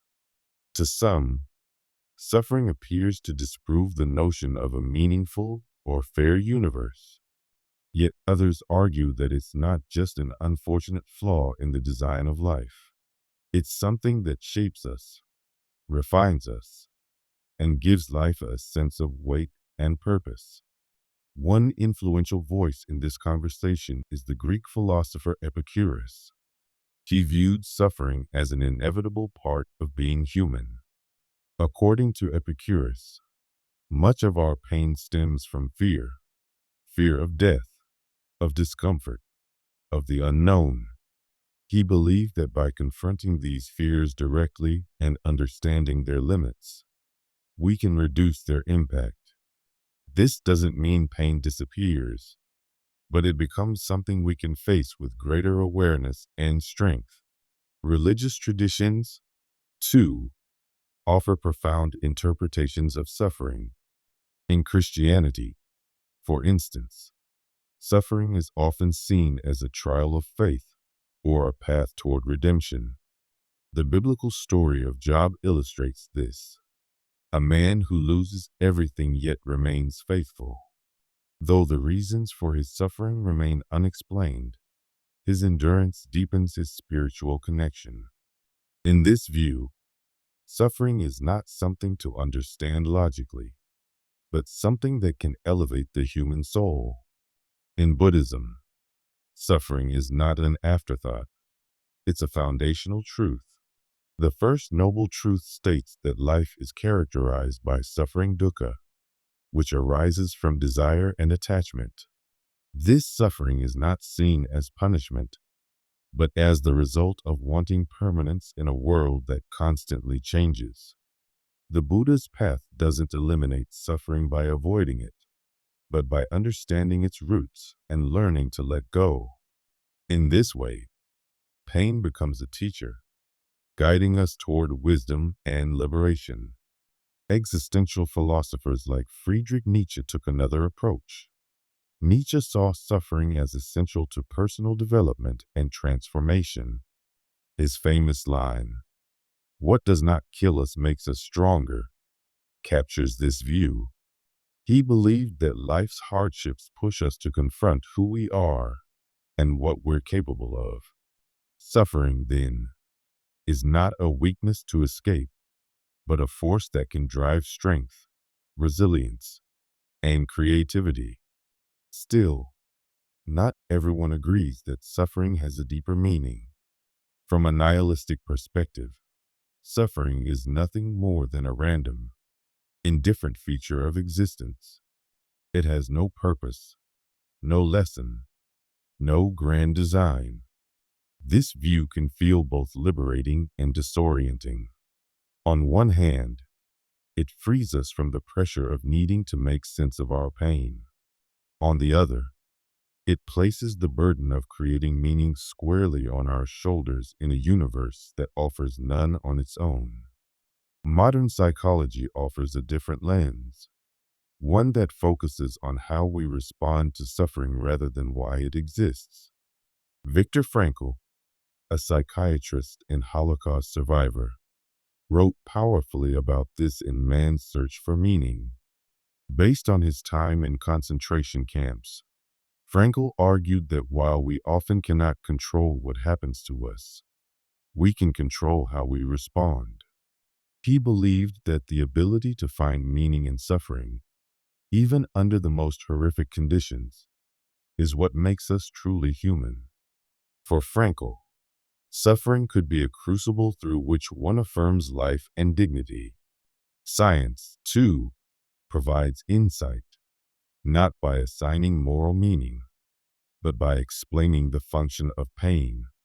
From an evolutionary perspective, physical suffering is a protective signal, warning us of danger and helping us avoid harm. Emotional pain, like grief or loneliness, plays a social role, strengthening connections and encouraging cooperation, both vital to the survival of human communities. While this view doesn't answer philosophical or spiritual questions, it shows that suffering is deeply embedded in how life itself functions. In today's world, riddled with conflict, pandemics, and environmental crises, suffering often feels too vast to bear. And yet, in the face of collective pain, people often come together. Tragedy can spark empathy. Disaster can inspire courage. In shared suffering, many find a sense of solidarity and shared humanity. While this doesn't erase the pain, it can transform it into a bridge that connects us more deeply with one another. Suffering confronts us with life's hardest questions. It tests our beliefs, reveals our vulnerabilities, and asks us to look honestly at the fragile nature of our existence. Whether we see suffering as meaningful or not, it remains one of the most defining parts of being alive. It is both a reflection of our weakness and a forge for our strength.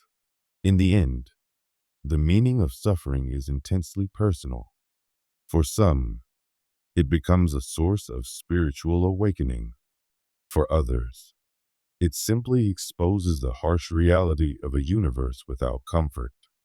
And for many, it is something to bear without answers, an ever-present truth of being alive.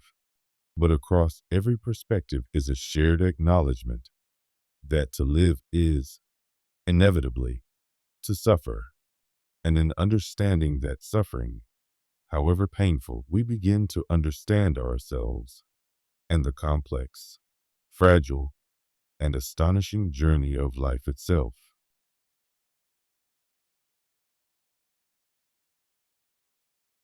Transhumanism. What if humanity could steer its own evolutionary path, transforming our bodies and minds far beyond what nature originally designed? This is the essence of transhumanism, a movement centered on using advanced technologies to surpass our biological limits and redefine human identity itself. What once belonged to the realm of science fiction is now becoming reality. Transhumanism is quickly evolving as a multidisciplinary movement, combining philosophical inquiry, ethical analysis, and pioneering scientific research to explore a future in which aging, illness, and even mortality might be overcome. At the heart of transhumanism is a fundamental belief: human beings are not the endpoint of evolution. While we have long relied on natural selection to adapt to our surroundings, Transhumanists believe we now have the tools to shape our own evolution deliberately. Breakthroughs in artificial intelligence, neuroscience, nanotech, and biotechnology are unlocking new possibilities in how we think, function, and engage with the world. One of transhumanism's primary aims is to remove the inherent physical weaknesses of the human body. Take aging, for example, often considered a natural and unavoidable process. Transhumanists, however, view aging as a condition that science should address. Researchers are already investigating ways to delay, halt, or potentially reverse the aging process through gene editing, cellular regeneration, and treatments targeting the root causes of physical decline. The idea of extending human life well beyond current limits, or achieving radical longevity, is moving closer to reality. Another key area of focus is disease. While medical science has made tremendous progress in combating illness, the transhumanist vision goes further, imagining a world in which conditions like cancer, Alzheimer's, and heart disease are completely eliminated. Technologies such as CRISPR are already enabling scientists to correct genetic anomalies and bolster immunity. Simultaneously, developments in bioengineering and prosthetic design are allowing for the replacement of failing organs and tissues with stronger, more efficient alternatives. Transhumanism also strives to augment the human mind, not just the body. Enhancing cognitive function is a major objective, and brain-computer interface technology is leading the way. These systems aim to connect our brains directly to machines, making it possible to enhance memory, speed up mental processing, and unlock entirely new ways of thinking and creating. Imagine a future where information is absorbed not through a screen, but directly into the mind itself. At its foundation, transhumanism is a belief in human improvement, but it doesn't come without serious ethical dilemmas. If we boost mental and physical abilities, who will benefit from these advances? Will such innovations be universally available, or will they deepen social divides between those who are enhanced and those who are not? Critics worry that a future shaped by enhancement may grant biological advantages to the wealthy, reinforcing existing inequalities and generating new societal divides. Another significant concern revolves around the concept of identity. As humans become more integrated with machines, at what point does one stop being human? If enough body parts are replaced with artificial systems, do we still remain ourselves? Transhumanists argue that identity is not defined by our biology, but by our consciousness and lived experiences. Still, this idea forces us to challenge long-standing beliefs about what constitutes personhood and humanity. Beyond the physical and cognitive aspects, transhumanism also delves into deeper philosophical questions about meaning and purpose. If we succeed in eradicating suffering, extending life indefinitely, and vastly enhancing intelligence, what kind of life remains? For some, such a future holds endless potential for discovery and fulfillment. For others, it provokes fears of boredom, emotional disconnection, or the erosion of what makes us truly human. If hardship and limitation are core elements of our story, what becomes of us when they are removed? There is no shortage of criticism directed at transhumanism. Some argue that in the pursuit of perfection, we may overlook the unpredictable consequences of altering delicate biological systems. Others contend that focusing on enhancement distracts from urgent global crises such as poverty, climate change, and political unrest. Transhumanists respond that the goal is not to escape these challenges, but to equip humanity with better tools to face and resolve them. Perhaps the most provocative idea in transhumanism is its exploration of life after death. The concept of transferring consciousness into a digital format, often called mind uploading, proposes a form of immortality through technology. The premise is that a person's thoughts, memories, and personality could be digitized and preserved within machines. While this remains speculative, it provokes critical questions. If your mind can be replicated in digital form, does that version still count as you? What becomes of the original self? Environmental considerations also play a role in the transhumanist debate. Some supporters suggest that enhancing human efficiency, such as reducing the need for food or energy, could reduce the burden on the planet's resources. Others caution that unchecked technological advancement could lead to negative outcomes, endangering ecosystems and biodiversity through unforeseen side effects. Ultimately, transhumanism compels us to think seriously about humanity's long-term direction. Are we satisfied with who we are now, or do we want to evolve using science and technology to reshape ourselves entirely? The question invites deeper reflection on our values, our ambitions, and our ethical obligations. Transhumanists believe that by pushing the limits of what we believe to be possible, we can create a version of the future where human beings flourish in ways we can barely conceive today. This journey is still in its early stages, and it holds the promise of immense excitement as well as significant challenges. It is a vision of humanity not as it currently exists, but as it might one day become. Whether that future leads to liberation or division, to advancement or danger, will depend entirely on how we choose to confront the immense choices that lie ahead.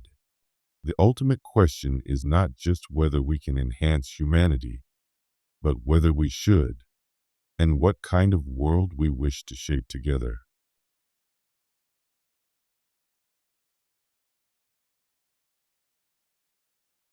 Quietism. What if the most effective way to address life's challenges is to stop trying to resolve them altogether?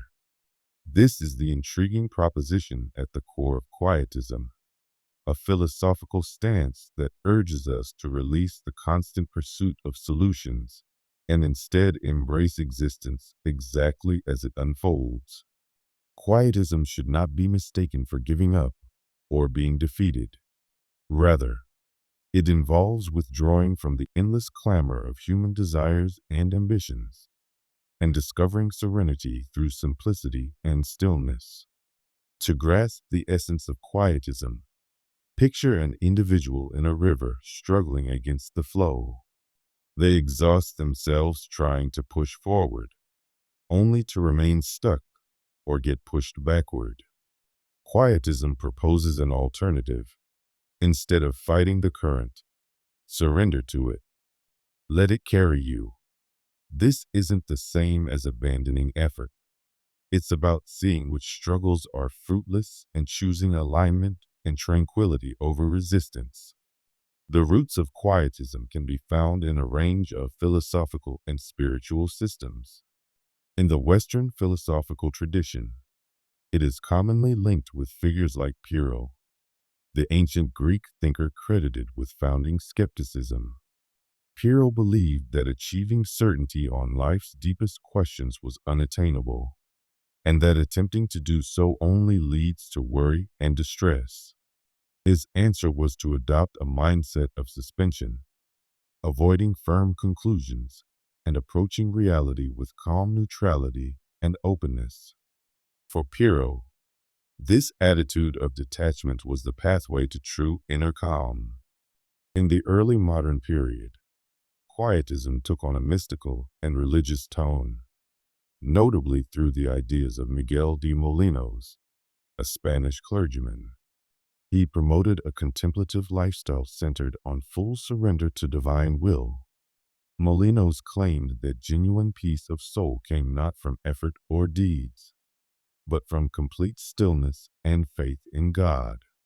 His version of quietism underscored how striving for control was futile when faced with the supremacy of divine intention, encouraging a radical acceptance of one's condition.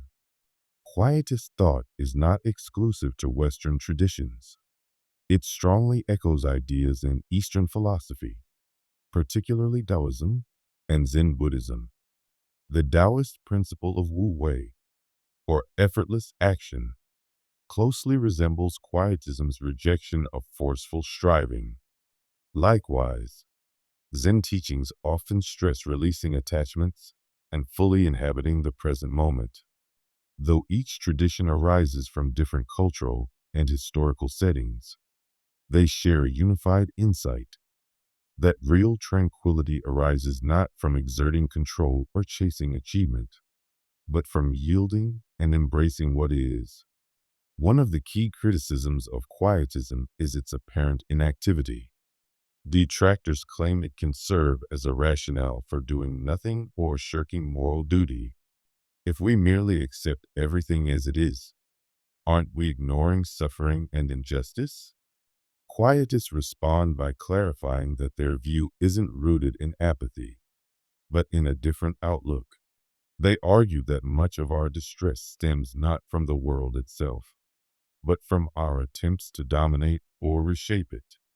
By stepping away from this urge, we can perceive with greater clarity and respond more wisely and compassionately, without being driven by ego or anxiety. In the realm of philosophy, Ludwig Wittgenstein's later writings reflect a quietist orientation. He asserted that many philosophical dilemmas stem from misunderstandings about language. Once we become aware of this, those dilemmas naturally dissolve. His famous line, "Whereof one cannot speak, thereof one must be silent," captures this view. For Wittgenstein, philosophy's role wasn't to resolve problems, but to reveal the limits of thought and to help us find peace within those boundaries. Quietism also has practical implications for how we handle personal and societal challenges. In a culture obsessed with achievement, productivity, and constant self-betterment, Quietism presents an unconventional viewpoint. It encourages us to question whether our endless chase for more status, more knowledge, more control, is truly improving our well-being, or if it's simply deepening our stress and dissatisfaction. By disengaging from the treadmill of striving, we may uncover a more profound and lasting contentment. Despite its focus on calm and acceptance, Quietism is not a universal solution. It calls for careful contemplation and nuance. For some, it can be a way to navigate life's uncertainties with grace. For others, it can serve as a reminder to slow down and reconnect with what genuinely matters. In all cases, Quietism challenges us to reconsider how we relate to action and stillness, control and surrender. At its core, Quietism promotes a life of minimalism and reflection. It offers no quick solutions or easy answers. Instead, it encourages a fundamental reorientation, a way to discover peace not through transforming the outer world, but by changing how we relate to it internally. In a fast-paced, noisy age, Quietism calls us to honor silence, embrace stillness, and find strength in letting go. It teaches that the deepest insights may not arise from the quest for more, but from the ability to be at peace with less. Misanthropy in philosophy. Human beings are imperfect, perhaps so deeply flawed that some philosophical voices have raised doubts about whether humanity truly merits its place in the world. Misanthropy, a perspective grounded in skepticism or disapproval of the human race. has long been a topic of reflection in philosophical discourse.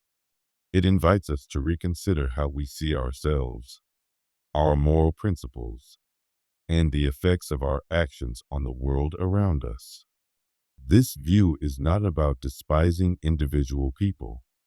Instead, it raises critical questions about humanity as a whole, its tendencies, its choices, and the repercussions of its behavior. Philosophical misanthropy differs significantly from mere pessimism or resentment. It stands as a thoughtful investigation into the shortcomings of human nature. It often targets the damage we cause to ourselves, to each other, and to our environment. Philosophers like Arthur Schopenhauer grounded their misanthropy in a profound doubt about human motivations. Schopenhauer believed that our behavior is driven by the will to live, an unconscious, relentless force that compels constant desire, rivalry, and pain. In his view, humans are not guided by reason or moral integrity, but by base instincts and irrational cravings. Friedrich Nietzsche, another towering figure, took a distinct path toward misanthropy.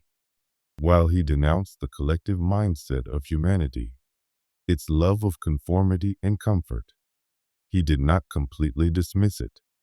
For Nietzsche, these failings were obstacles to be overcome. His version of misanthropy was not a denial of human worth, but an appeal to rise above mediocrity and confront our flaws head-on, pushing ourselves toward growth and self-overcoming. This philosophical stance often originates in a deep sense of disillusionment.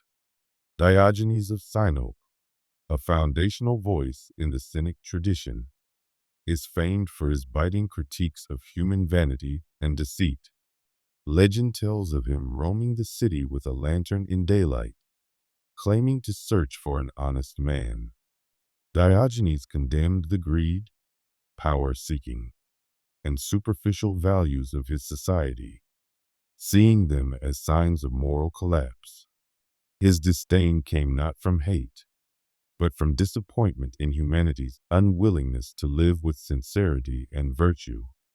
Jean-Jacques Rousseau, though often more idealistic, also expressed misanthropic themes in his critique of civilization. He believed that humans in their natural form were good, but that organized society had corrupted them. For Rousseau, technological and societal advancement had pulled people away from their authentic selves, breeding inequality, selfishness, and moral decline. Even though his critique targeted social institutions, it held out the hope that a return to simplicity and a deeper bond with nature might redeem us. In contemporary thought, misanthropy is frequently linked to environmental ethics. Thinkers such as Arne Naess and advocates of the deep ecology movement claim that human-centered worldviews have led to reckless exploitation of the earth. From this angle, humanity is seen as a dominant force that prioritizes its own needs over the well-being of other life forms and ecosystems. While not every environmentalist adopts a misanthropic view, this ecological critique aligns with broader doubts about human behavior and its global consequences.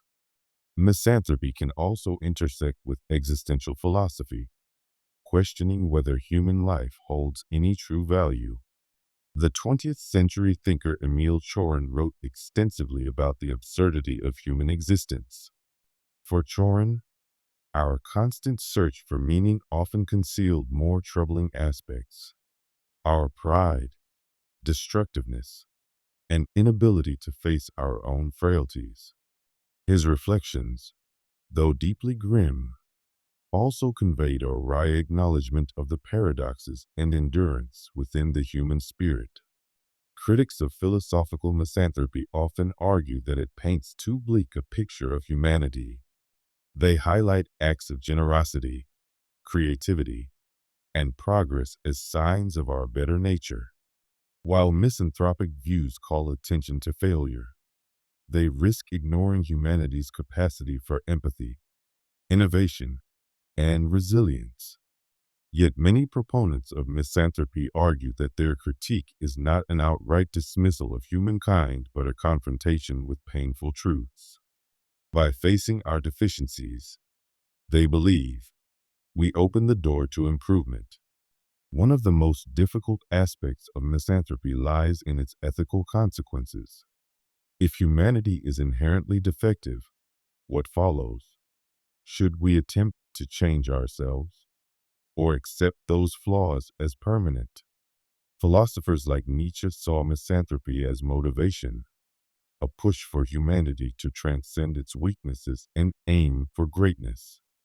Others, like Schopenhauer, leaned more toward surrender, suggesting that our defects are fundamental and cannot be eliminated. Philosophical misanthropy pushes us to reflect on some of the most troubling questions about who we are and where we're headed. Are our moral and behavioral failures the result of culture and circumstance, or are they essential to our nature? Can we overcome our tendencies toward greed, violence, and destruction, or are these traits inseparable from what it means to be human? These are not easy questions to answer, but they are essential to any serious exploration of the human condition. In the end, misanthropy in philosophy is not necessarily a denial of humanity. Instead, it acts as a mirror, forcing us to look at ourselves without illusion. It challenges our self-image, compels us to reevaluate what we believe, and urges us to rethink our definitions of morality and personhood. Whether it leads to despair, renewed hope, or a commitment to change, philosophical misanthropy demands that we engage with ourselves more honestly and more critically than ever before.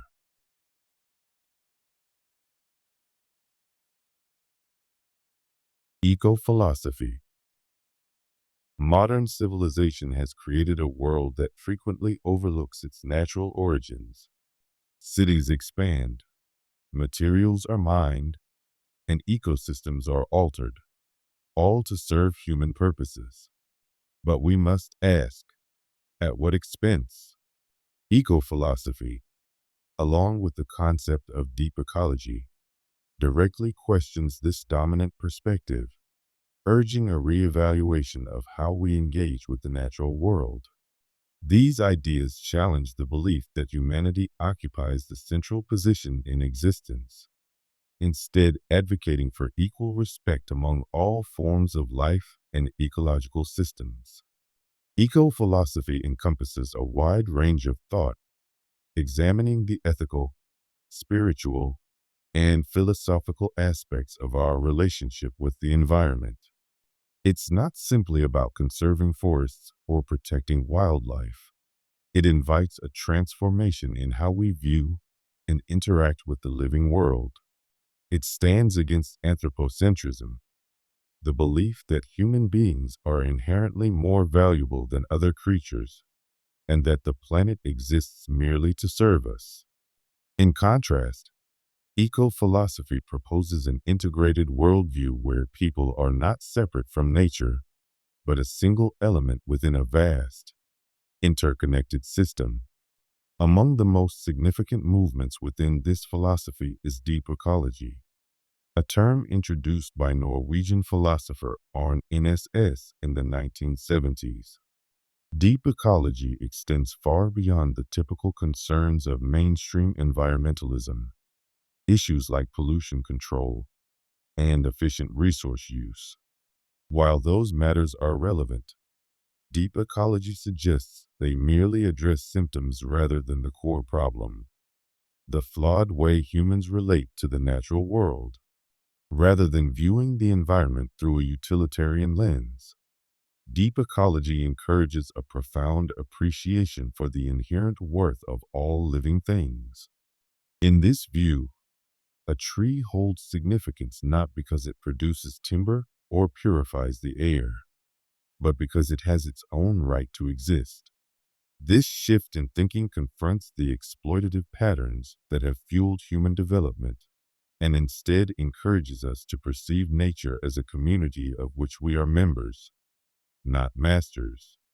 A foundational idea in deep ecology is biocentric equality, the principle that every organism has an equal entitlement to live and thrive. This doesn't imply that people must ignore their own needs, but it does demand a serious reconsideration of our current values. It prompts us to weigh the consequences of our actions on the entire ecological network, not merely on ourselves. By embracing the interconnectedness of all forms of life, deep ecology promotes a mindset grounded in humility and responsibility. The consequences of deep ecology are far-reaching. It critiques economic models that favor constant expansion and consumerism over environmental equilibrium. It disputes the notion that humanity is somehow exceptional and, therefore, justified in destroying habitats or driving species to extinction. It advocates for a total rethinking of how we farm, generate power, and manage land, emphasizing balance and harmony instead of dominance and depletion. Thinkers and leaders in the deep ecology space frequently highlight its spiritual implications as well. They suggest that reconnecting with nature isn't just crucial for ecological survival, it's a path to individual and collective fulfillment. Indigenous belief systems have long taught that humans are part of a broader ecological system, with duties to the land and all its creatures. Deep ecology draws wisdom from these traditions, seeking to incorporate their insights into contemporary environmental ethics. Some critics argue that deep ecology sets standards that are unrealistic or hard to implement in a world shaped by political and economic ambition. They question whether society can realistically prioritize the well-being of ecosystems over immediate human interests. Others express concern that placing equal value on all life forms could create ethical conflicts. For instance, when human needs come into conflict with the preservation of other species. These critiques underline the difficult balance between the ideals of deep ecology and the practical limitations of modern civilization. Nonetheless, deep ecology offers a transformative way of interpreting the environmental crises we face. It points out that the destruction of natural systems is not merely a scientific or policy problem, but a deeper ethical and philosophical failure. When we commodify nature, we weaken the very ecological systems that our lives depend on. This philosophy invites us to envision a different path forward, one where humanity exists in equilibrium with the planet, honors natural boundaries, and values biological diversity. Eco-philosophy and deep ecology also offer tangible advice for both individuals and communities. They promote local, sustainable habits that minimize ecological damage. They stress the importance of environmental education and understanding the complex interrelationships that sustain life. They support grassroots activism that challenges harmful policies and institutions contributing to environmental degradation.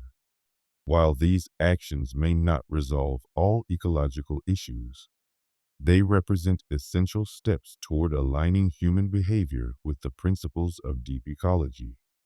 Arguably, the most profound message within eco-philosophy and deep ecology is the call to transform our awareness. They urge us to stop viewing nature as a separate entity and instead recognize that we are fully embedded within it. Making this mental shift is challenging. It involves questioning our inherited beliefs, reshaping our cultural norms, and acknowledging that humanity is not nature's apex, but simply a part of its great complexity. As the planet faces climate disruption, dwindling biodiversity, and vanishing resources, the teachings of eco-philosophy and deep ecology become increasingly urgent. They encourage us to look past short-term fixes and address the underlying causes of ecological breakdown. They remind us that the fate of Earth and the fate of humanity are intimately linked, and that in protecting the planet, we ultimately protect ourselves. While these philosophies don't provide instant answers, they do offer a hopeful vision, a world where people live within their limits, recognize the rights of all living beings, and derive meaning not from controlling nature, but from being in connection with it. That vision is both a demand and a gift, a challenge to reshape our identity as humans in a world that is vastly greater and far more intricate than we often realize.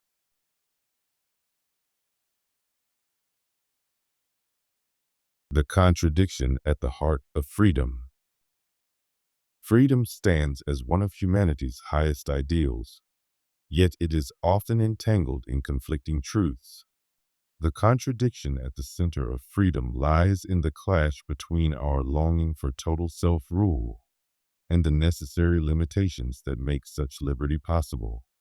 This concept has intrigued philosophers, writers, and intellectuals for generations, revealing that freedom is far more intricate than it first appears. Picture a reality where anything is allowed, no rules, no social norms, no obligations. At first glance, this scenario may seem thrilling. However, very soon, the absence of structure becomes disorienting. When there are no boundaries, our decisions lose weight. If everything is allowed, then nothing holds significance. This is the core contradiction. Unlimited liberty can feel indistinguishable from having no freedom at all. For freedom to possess real value, it must exist within a framework. This contradiction is even more apparent when we explore the relationship between freedom and accountability. To be free is to have options, but those choices carry outcomes. Genuine liberty means accepting and dealing with those outcomes. Still, the responsibility that comes with this autonomy can be felt as a constraint. The greater the freedom, the heavier the load of responsibility becomes, requiring a delicate equilibrium. Consider a community that allows its members to speak and behave however they choose. To prevent harm, such a community must also introduce mechanisms for holding people responsible. These guidelines, although they might appear to limit freedom, are in fact what sustain it. Thinkers such as Jean-Paul Sartre have examined this complexity through the lens of existentialist thought, emphasizing the weight that liberty carries. Sartre claimed that people are condemned to be free, that we are compelled to face the consequences of our choices without the safety of predetermined directions. This absolute freedom can feel overwhelming. When everything is a matter of decision, how do we determine what is worthwhile or correct? For Sartre, the answer lay in the creation of our own meaning, but such a path is neither simple nor comforting. In this view, freedom becomes both an empowering force and a source of deep anxiety. Another angle of this contradiction reveals itself when we look at freedom in the context of social life. Human beings are naturally social creatures, and real freedom cannot flourish in isolation. However, engaging with others always involves some form of sacrifice. To coexist peacefully, we must sometimes give up parts of our own liberty for the sake of others. This tension is visible in arguments surrounding law and governance. Rules limit personal conduct, yet they also make possible the order that allows collective freedom to exist. Without shared norms, societies could descend into disorder, where strength overrides justice and real freedom disappears for most people. Desire adds yet another complexity to the picture. Freedom is often imagined as the power to chase our wishes without limits, but our cravings themselves can become chains.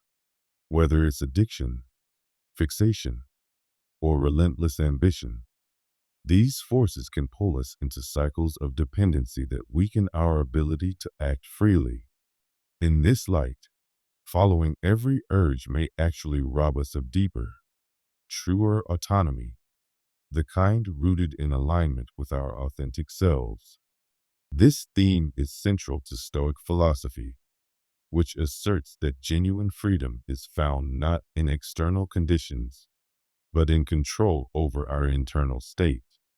Through self-mastery and disciplined focus on what lies within our influence, we liberate ourselves from being governed by external events or emotional swings. For the Stoics, freedom is not the removal of limits, but the wisdom to move within them with strength and grace. This contradiction also appears in the modern era's obsession with variety. Today, we face a seemingly endless array of decisions about careers, products, lifestyles, but such abundance can lead to mental exhaustion and unease. Research shows that an overflow of choices can actually reduce satisfaction, as people second guess and worry about what they might have missed. Thus, the quest for endless options can ironically leave us feeling constrained, unsure, and unhappy. Historical and cultural perspectives make this contradiction even more complex. In many contexts, freedom has been viewed as emancipation from injustice, be it political, economic, or social. But in breaking free from one form of domination, new systems of control often arise. Revolutions that destroy oppressive regimes have, at times, installed ones just as harsh. This demonstrates that the path to freedom is often littered with unintended outcomes. The effort to be free can sometimes pave the way to new forms of restriction. On an individual scale, we see the contradiction in our inner lives. We often define freedom as doing whatever we please. Yet, our short-term desires can conflict with our broader ambitions. Self-discipline and restraint might appear limiting, but they often enable lasting, meaningful freedom. A musician who devotes hours each day to practice may give up leisure, but gains the liberty to express themselves fully through music. Likewise, choosing to follow a set of personal ethics or long-term promises can provide purpose that chaotic liberty cannot offer. The contradiction challenges how we think about human advancement. New technologies frequently arrive with promises of expanded liberty, better communication, easier travel, faster access to information. Yet these very innovations can turn into tools of control, distraction, or dependency. Social media, for instance, opens up avenues for expression, but can also confine us to echo chambers or compulsive behaviors. The inventions designed to set us free may end up being the very things that limit us. In the end, the contradiction of freedom compels us to examine the true nature of being human. Liberty is not the absence of restriction, but the ability to find balance within boundaries. It means understanding that responsibility and structure are not obstacles to freedom. They are what uphold it. Authentic freedom is not about having limitless options or doing as we please without thought. It is about living according to what we truly value, navigating life's boundaries with intention, and uncovering meaning in the delicate interplay between self-determination and human connection. The contradiction within freedom is not something that can be fully resolved. It is a condition we must recognize and live with. It urges us to reflect deeply on what matters to us, how we choose to live, and what it means to truly be free. Rather than weakening the idea of freedom, This contradiction deepens it, reminding us that the richest forms of liberty are born not from escaping limits, but from engaging with them thoughtfully and purposefully.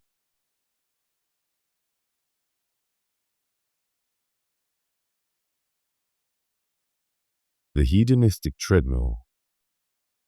Happiness often feels just beyond our grasp. We pursue fresh ambitions, envision greater successes, and convince ourselves that if we could just obtain more wealth, more recognition, more affection, we'd finally feel fulfilled. Yet once we attain these things, the joy quickly fades, and we set our sights on the next goal. This relentless pursuit is known in psychology as the hedonistic treadmill, a concept that reveals how our quest for contentment frequently leaves us stuck in place. The hedonistic treadmill, also referred to as hedonic adaptation, describes the human tendency to revert to a stable emotional baseline regardless of life's ups or downs. When we reach a long-sought milestone, a promotion, a new relationship, a higher income, it often sparks a temporary increase in happiness. But eventually, that boost diminishes as we become accustomed to the new normal. In much the same way, hardships such as losing employment or enduring a breakup might initially lower our happiness. But over time, we tend to emotionally recover and return to our previous state of well-being. This isn't just anecdotal. It's supported by scientific evidence. Research has shown that even major life events, whether winning a huge lottery or experiencing a serious physical injury, often have less long-term influence on happiness than we imagine. Lottery winners, for instance, are frequently no more satisfied a year later than before their windfall. Similarly, individuals who suffer setbacks frequently adjust and rediscover a sense of emotional stability. This doesn't suggest that happiness is unattainable.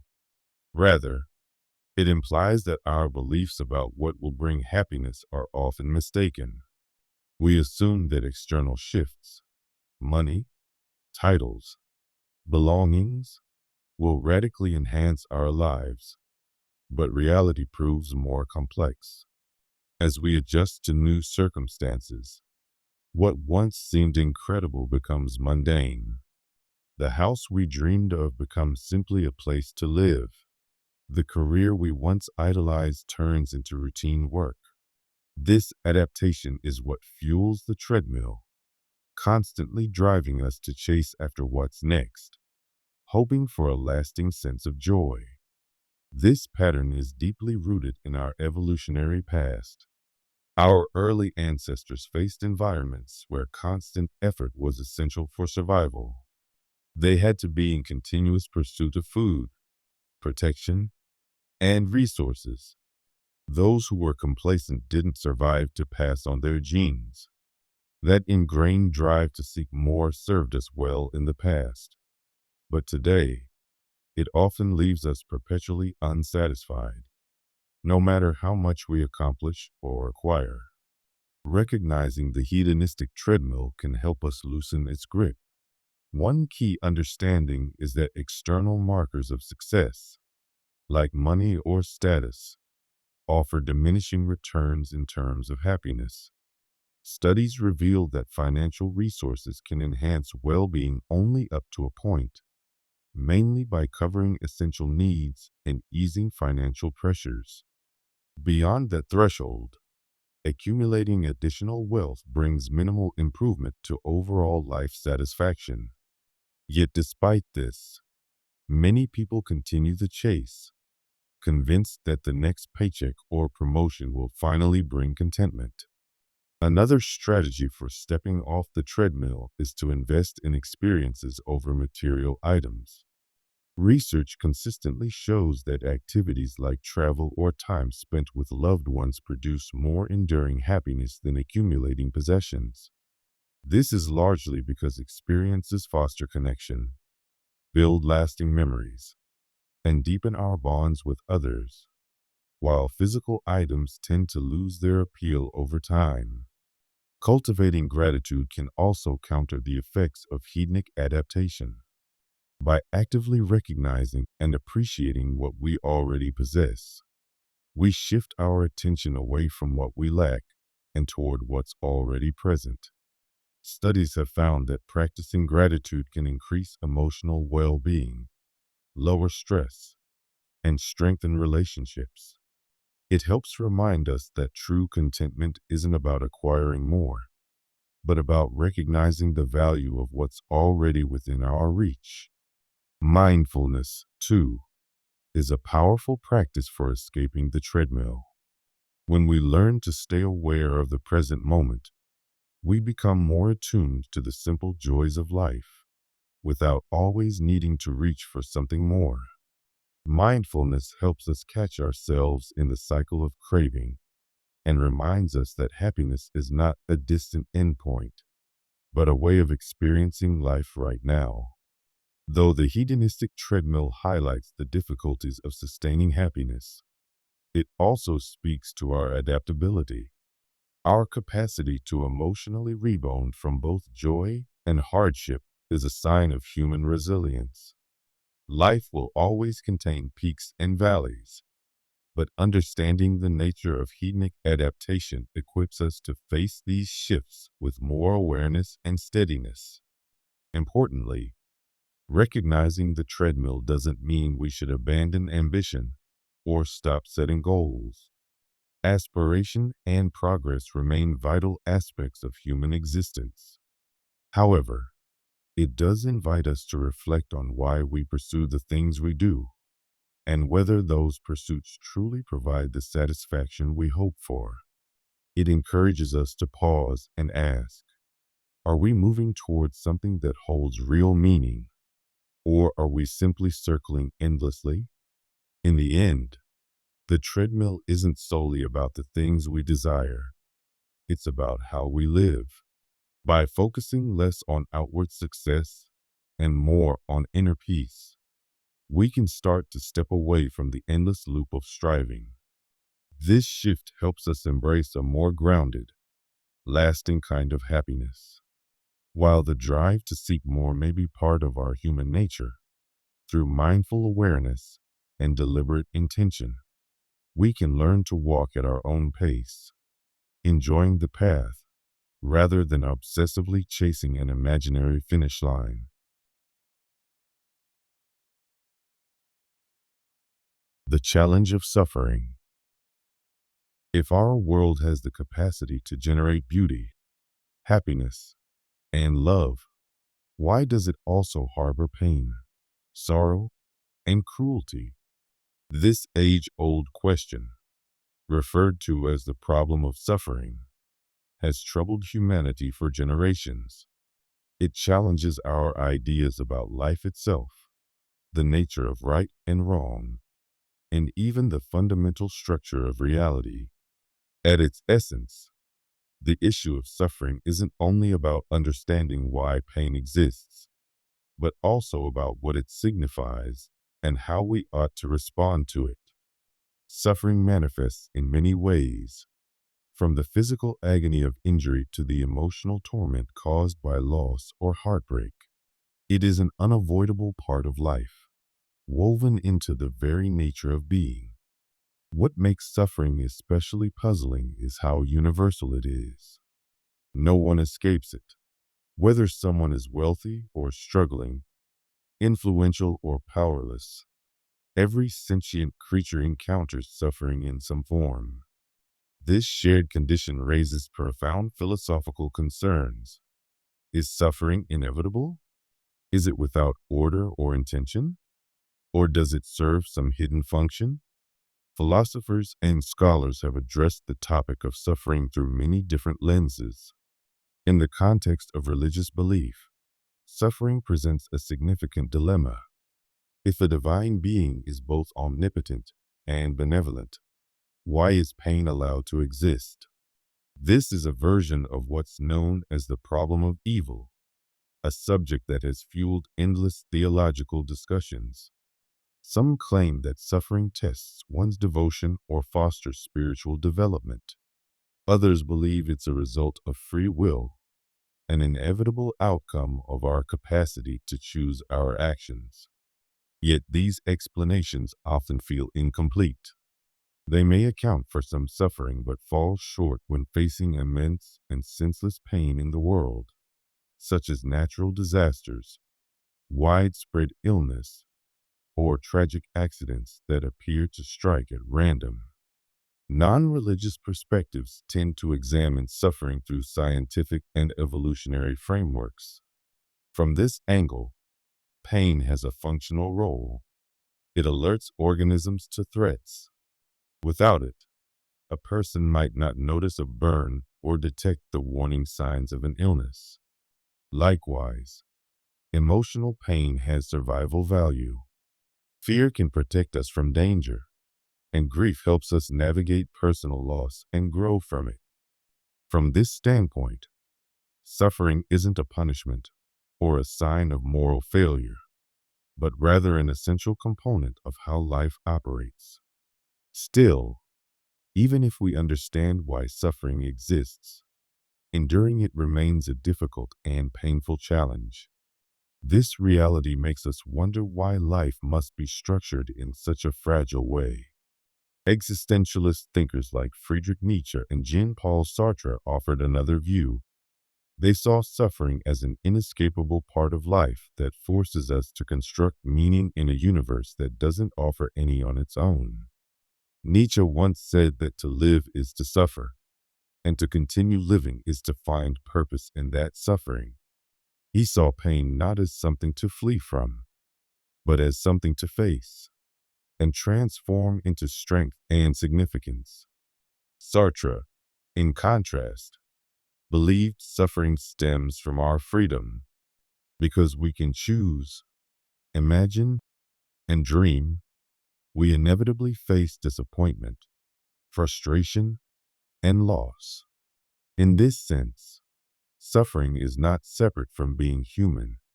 It is intertwined with the very richness of existence.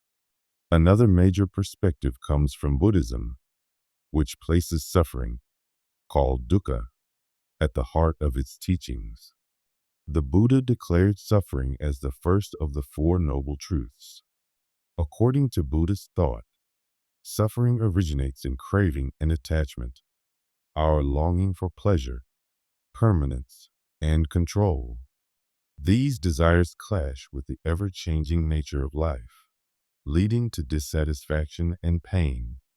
Buddhism doesn't promise to eliminate all suffering, but it offers a path to reduce it through mindful awareness, ethical behavior, and the development of wisdom. This approach provides tools for understanding and coping with pain, and offers a path toward inner calm and peace.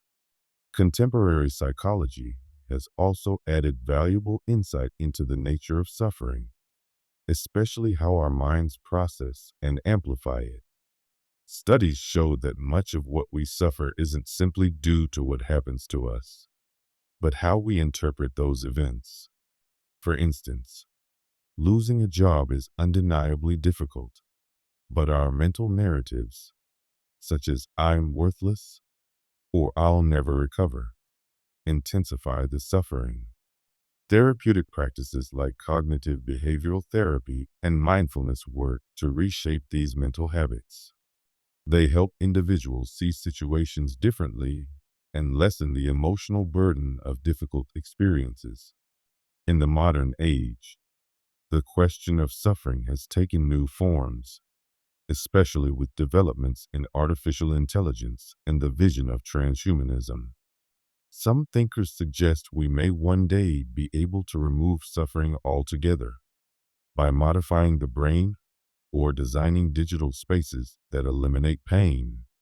While such ideas raise profound ethical and philosophical dilemmas, they also force us to reconsider whether suffering is truly unavoidable. If we had the power to erase all suffering, should we? Or would we lose something vital in the process? In the end, the problem of suffering is not just a theoretical or philosophical concern. It's something deeply intimate and personal. Every one of us faces suffering at some point, trying to find meaning and direction through hardship. Some find comfort in religious beliefs, others in moral reasoning, supportive communities, or social justice. But what connects us all is this mutual experience of pain, the effort to make sense of suffering, and the hope that something good might come from it. Suffering is full of contradictions. It is both a universal experience and a deeply personal one. It seems both essential to life and overwhelmingly painful. It lays bare the fragility of our existence, but also highlights our ability to endure. While we may never find a definitive answer to why suffering exists, the way we respond to it shapes who we are. Perhaps suffering's greatest lesson is its power to connect us, to awaken empathy, to inspire bravery, and to push us toward deeper understanding.